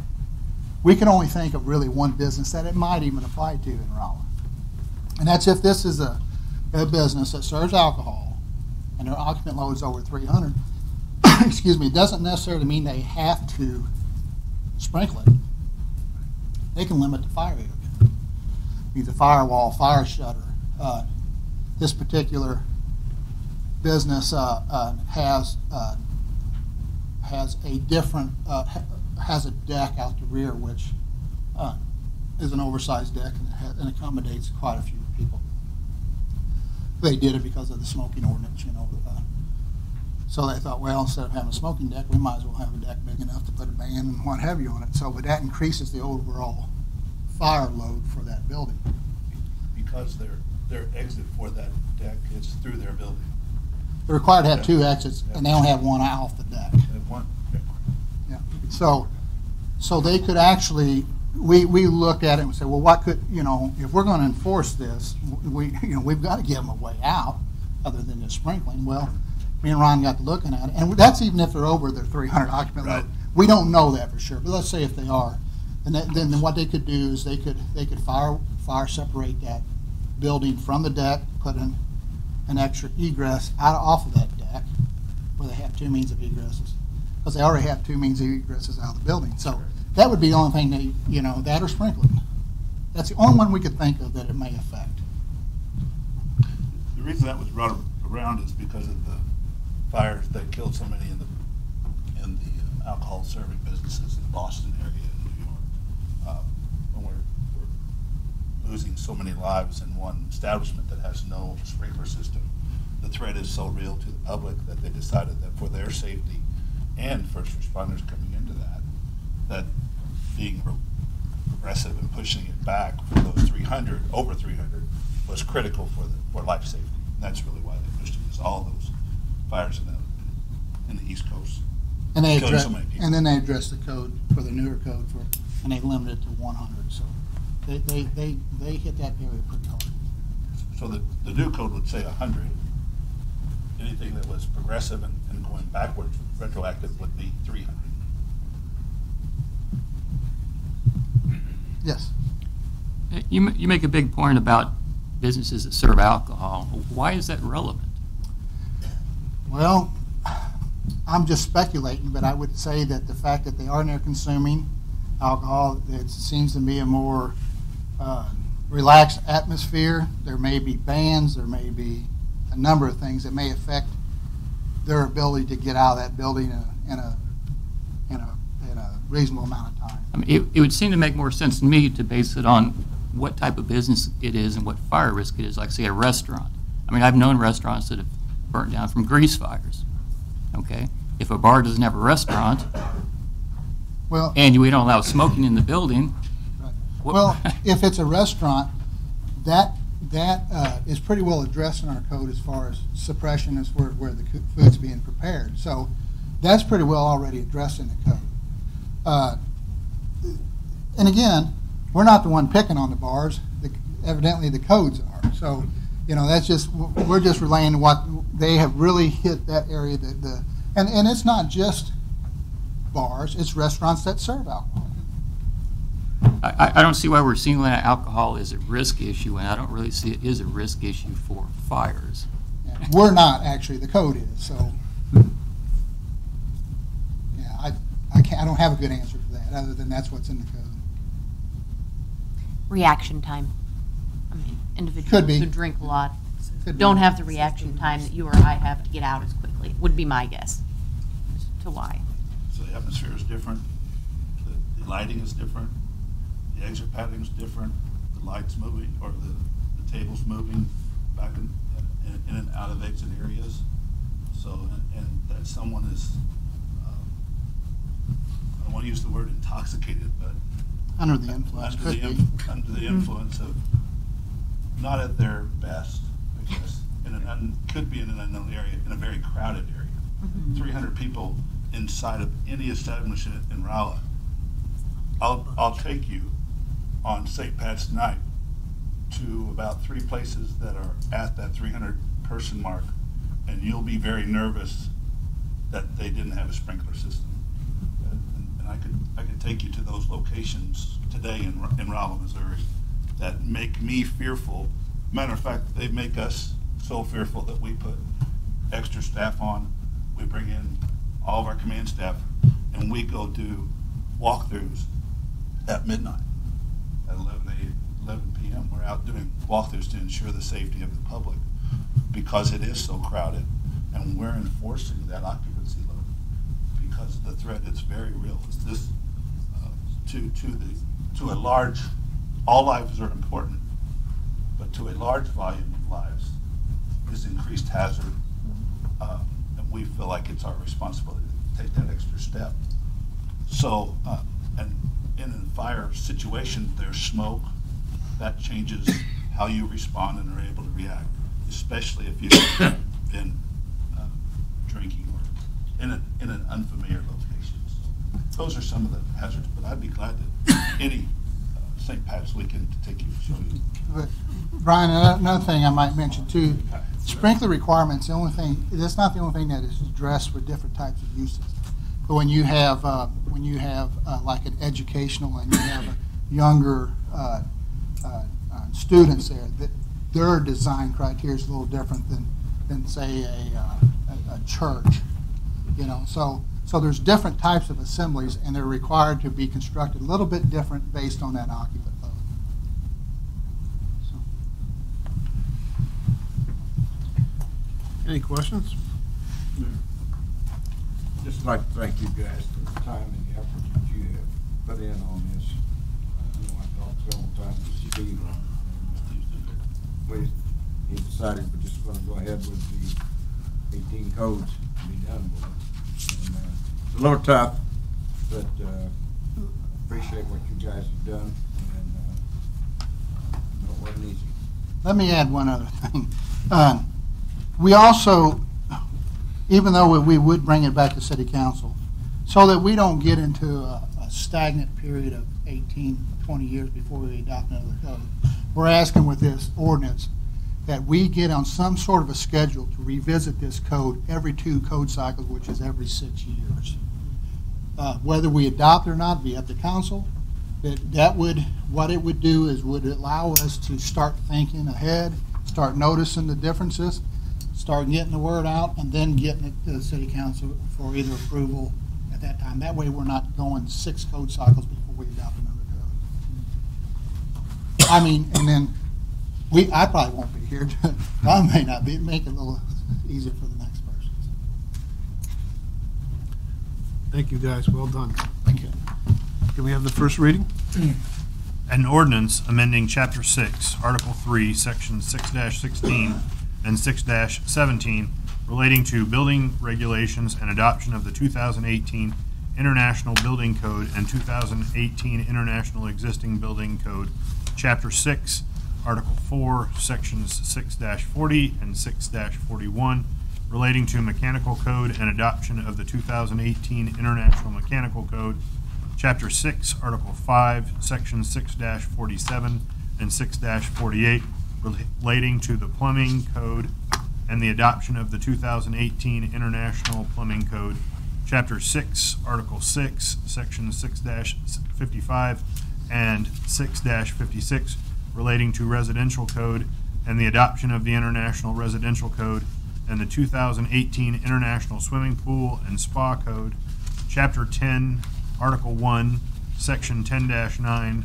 relating to in general, and Chapter 10, Article 2, Sections 10-20, 10-22, and 10-23 relating to standards and specifications and the adoption of the 2017 National Electrical Code, Chapter 14, Article 1, Sections 14-1 and 14-2 relating to the fire protection and the adoption of the 2018 International Fire Code, and Chapter 20, Article 1, Sections 20-1 and 20-2 relating to Property Maintenance Code and the adoption of the 2018 International Property Maintenance Code, all of the code of the City of Rolla, Missouri. Next item on the agenda is ordinance approving a technical services agreement with the Rolla Public Library. Good evening.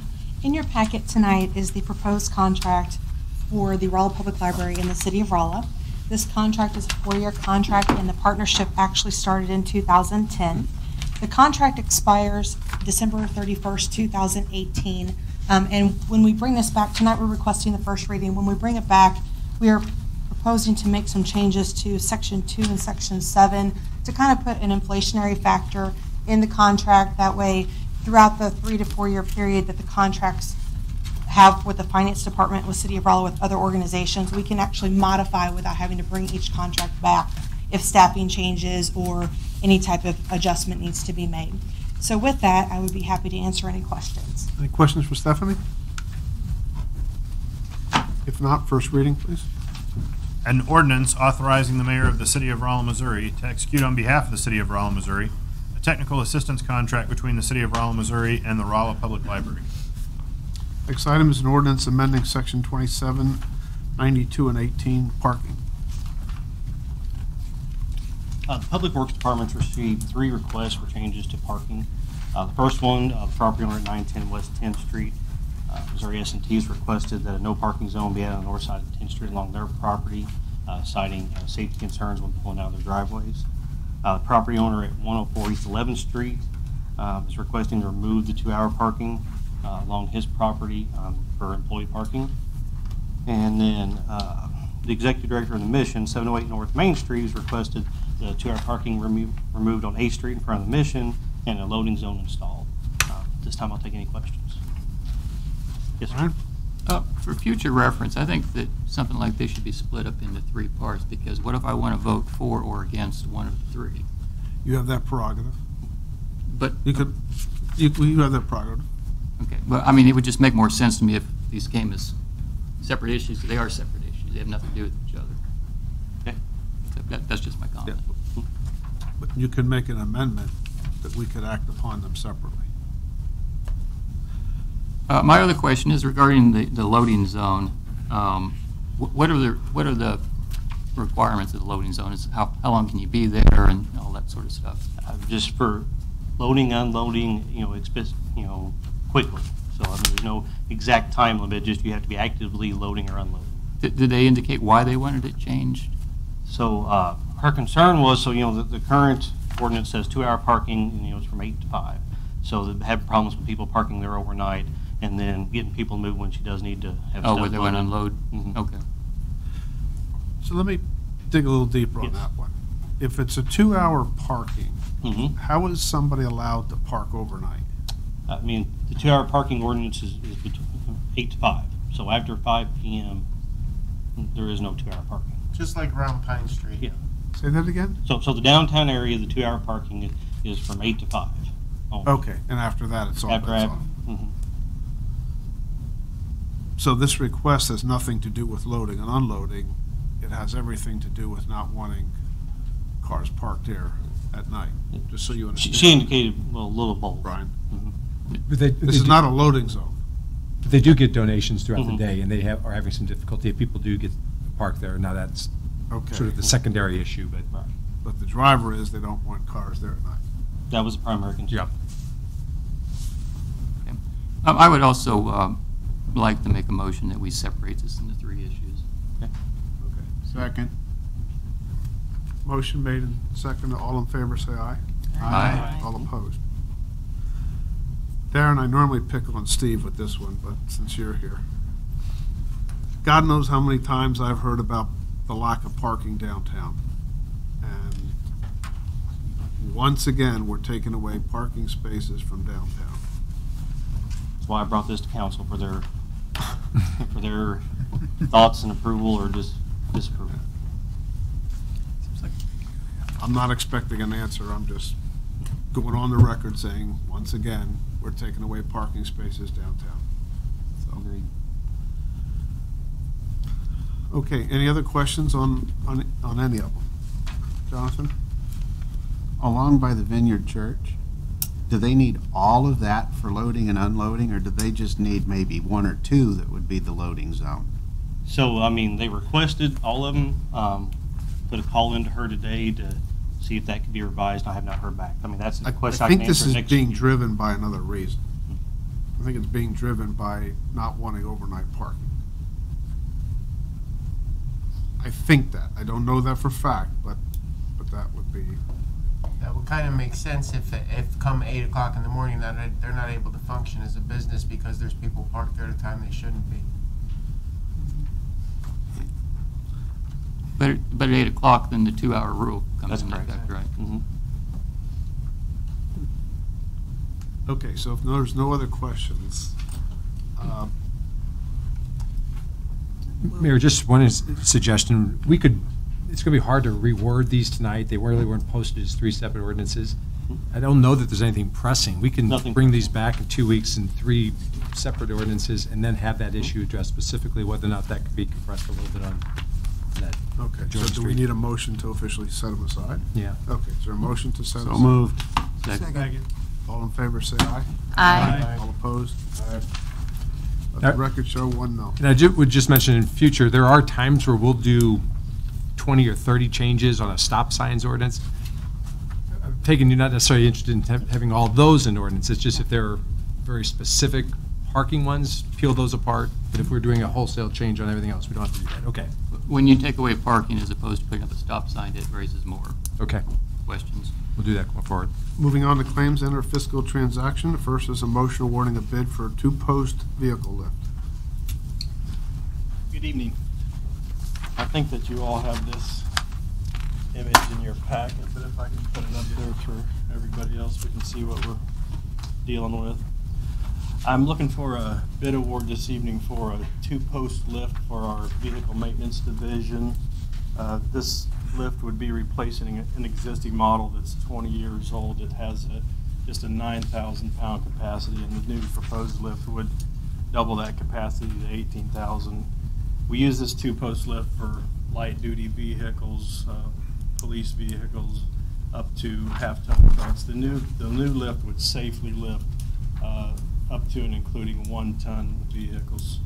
So that would increase our ability to get those up in the air and work on the underside of them. We recently solicited sealed bids, surprisingly only received 2, but they do both meet our specifications, and I would recommend awarding the low bid, which is to Myers Tire Supply out of Ohio. I'd be happy to answer any questions. Apparently, I wanted to emphasize that price includes delivery and installation, since I mentioned it in my write-up twice. Move we approve? Second. Motion made in second. All in favor, say aye. Aye. All opposed? Bid is awarded to Myers. Thank you. Next item is a motion authorizing a purchase of a new computer-aided dispatch system.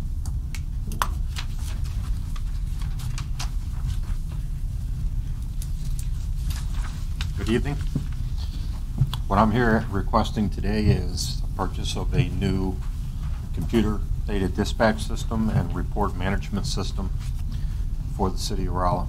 A little backstory: in 2011, the Rolla Police Department, along with the Phelps County Emergency Services Board and all the related entities with that, purchased a system called Arconics. Arconics has never worked properly since we purchased it. We've had nothing but trouble with it. Just as an example, right now we currently have 50 what we call trouble tickets. When there's something wrong with the system, we'll send a trouble ticket in for them to fix it. We have 50 on the books right now that have not yet been fixed. That's going back to 2016. It's only getting worse. And we can't say this for sure, but we're thinking that within 3 years we're not even going to be in business anymore. So for the last 2 years, we have had a team of people, which included members from all the police departments, IT personnel, command staff personnel, searching for a replacement for this. Out of this, they came up with Actually, they were looking at two different companies. They were looking at one called Zerker and one called Superion. Thank you. Superion. We were kind of debating which one of these two to get. Well, within the last week of when we were going to make the decision, they both merged with another company. So that kind of made a decision easy for us. We went with the Zerker side of that program, but it's all one big business. They all went together. And the reason we went with Zerker is in all the searching that we did, and they traveled pretty much all over the country looking at these. They did not find one department that was unhappy with Zerker. And for this kind of a thing, that's almost unheard of. Zerker's been around for 15 years, and they're only getting stronger with being involved with the other two companies that they merged with. They are expensive. I'm not going to deny that, but I guess you get what you pay for. And when we went back and looked, they're really not that much more expensive than what we paid for with Arconics. And Arconics was just a nightmare. And one of the things that our committee did was they knew the mistakes that we had made in purchasing Arconics, and they made sure that those were not repeated. The total package price was $626,303. The Phelps County Emergency Service Board purchased or signed a contract with this company last Wednesday, and all of us departments are, right now it's just ourselves and the college that are still seeking approval. Our portion of this is going to cost us $187,376. Now, I know that's a lot of money, but we are getting a lot for that. That's giving us a full brand new report management system that will all be integrated with our 911 system. It gives us mobile ticketing. It gives us an evidence program where we can barcode our evidence and keep better track of our evidence. This will work very well with mobile computers that we put in our cars a year and a half ago. All of our everything that they do, instead of having to enter it in the computer on the car and then later go back and re-enter it into another program, so dispatch gets it. It's all one, so they only have to do things one time.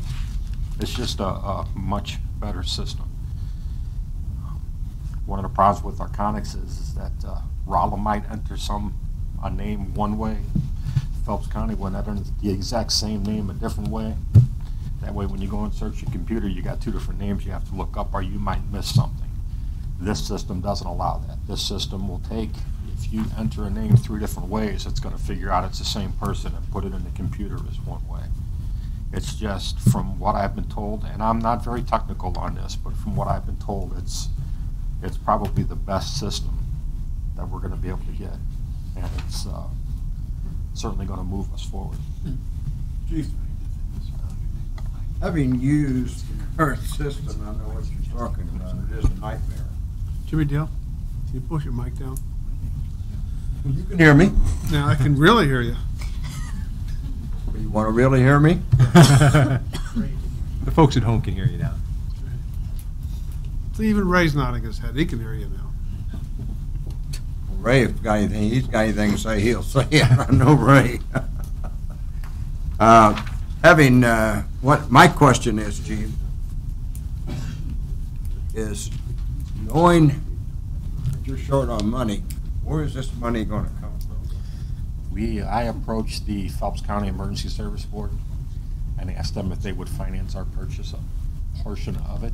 They agreed that they would at 2%. We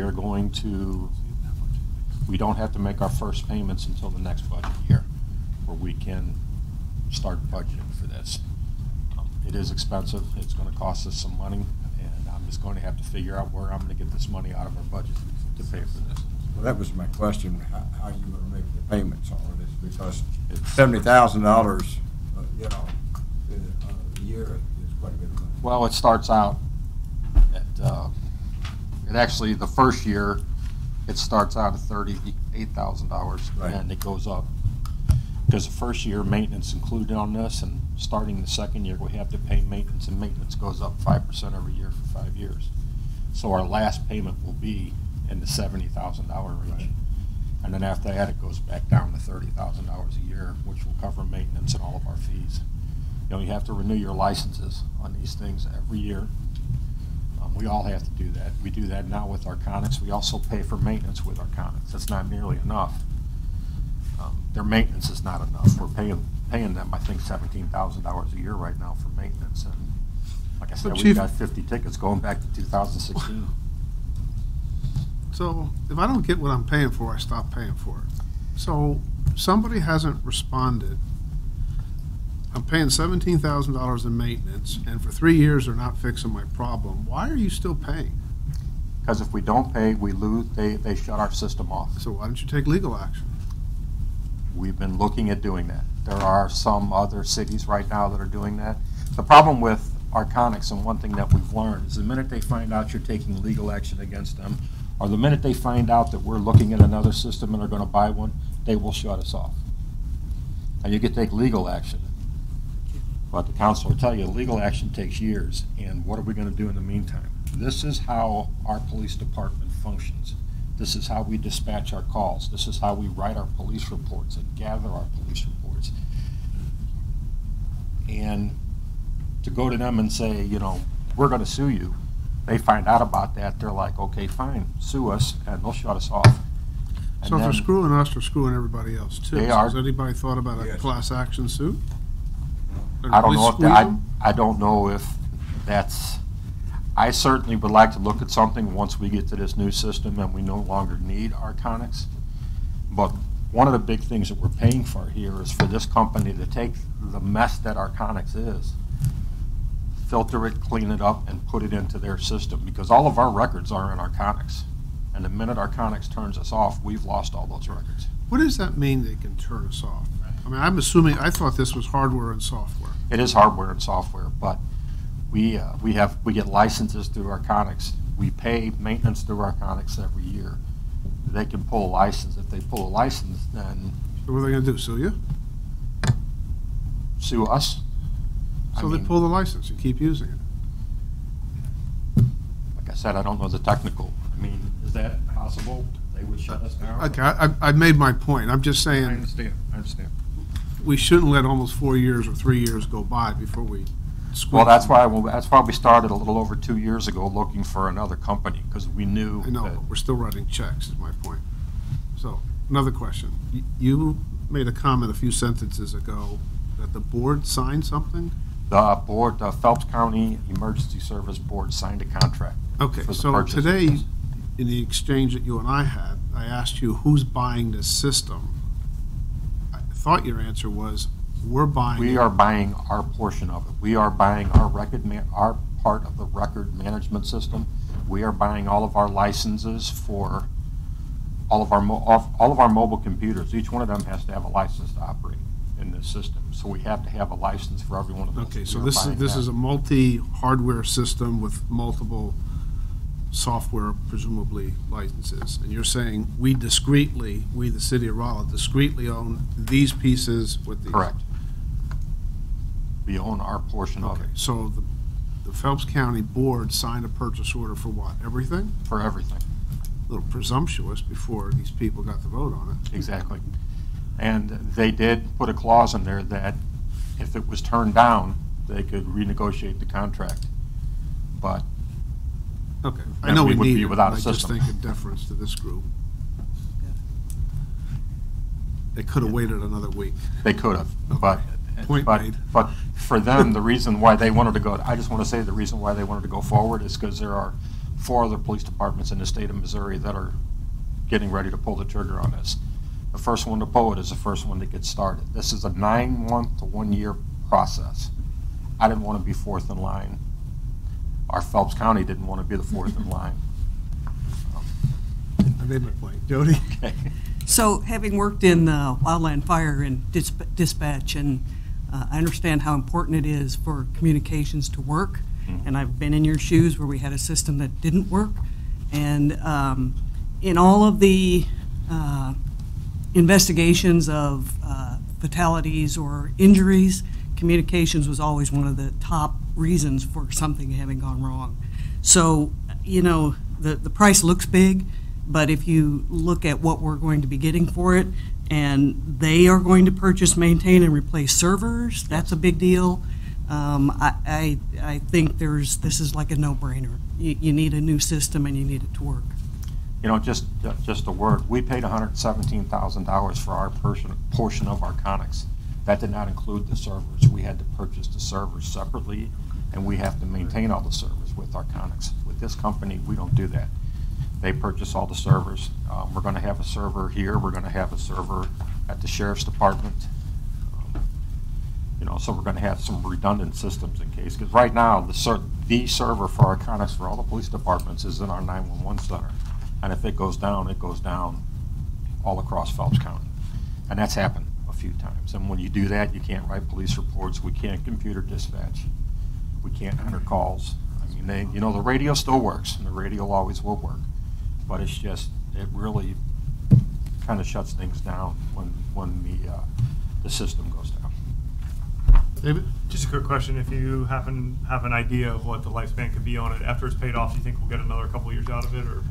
You know, and that was one of the things we do for you know, and I'm not going to say they're guaranteeing it, but for the foreseeable future, they've been around for 15 years and they only keep growing. So I don't see them, you know, in contrast, Arconics started out big and Arconics bit off more than they could chew when they were purchased by us.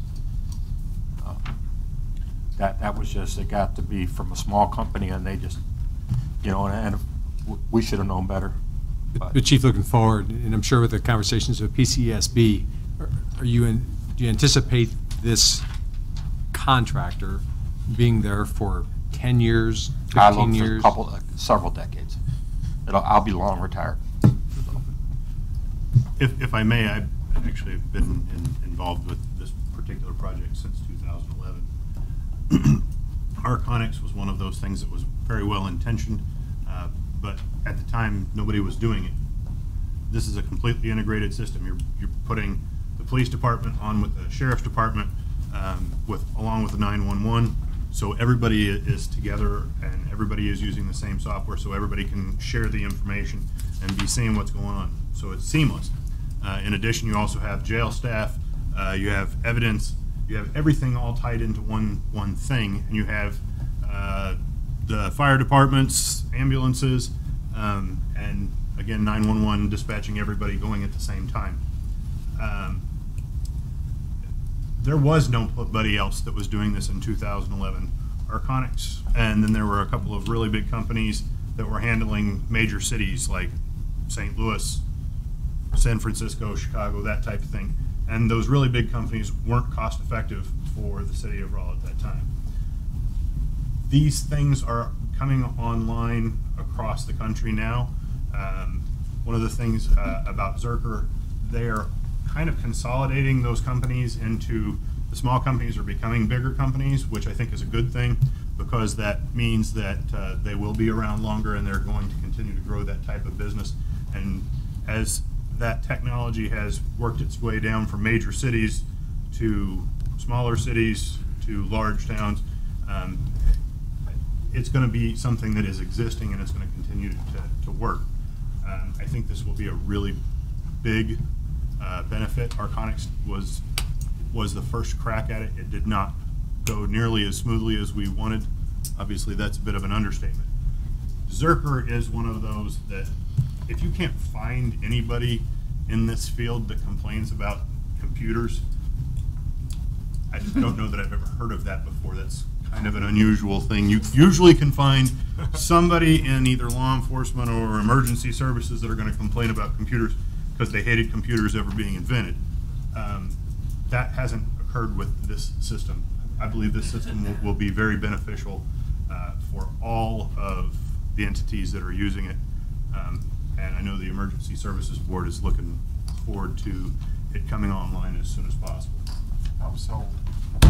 I make a motion we approve. I thought you were going to say you went to sue the other guy. Second. Absolutely, but not until we have something in place. Okay, I wrote that down. Any questions by council? Is there a motion to? You already got a motion and a second, sir. Motion and a second. All in favor? Aye. Jimmy dealt to second. both, I think. I first, Jim, and Jimmy second. And I second it. You got that, Carol? Thank you. Okay. All in favor, say aye. Aye. All opposed? Thank you. Citizen communication. Is it talking, Mayor? Is there anyone that would like to speak to city council?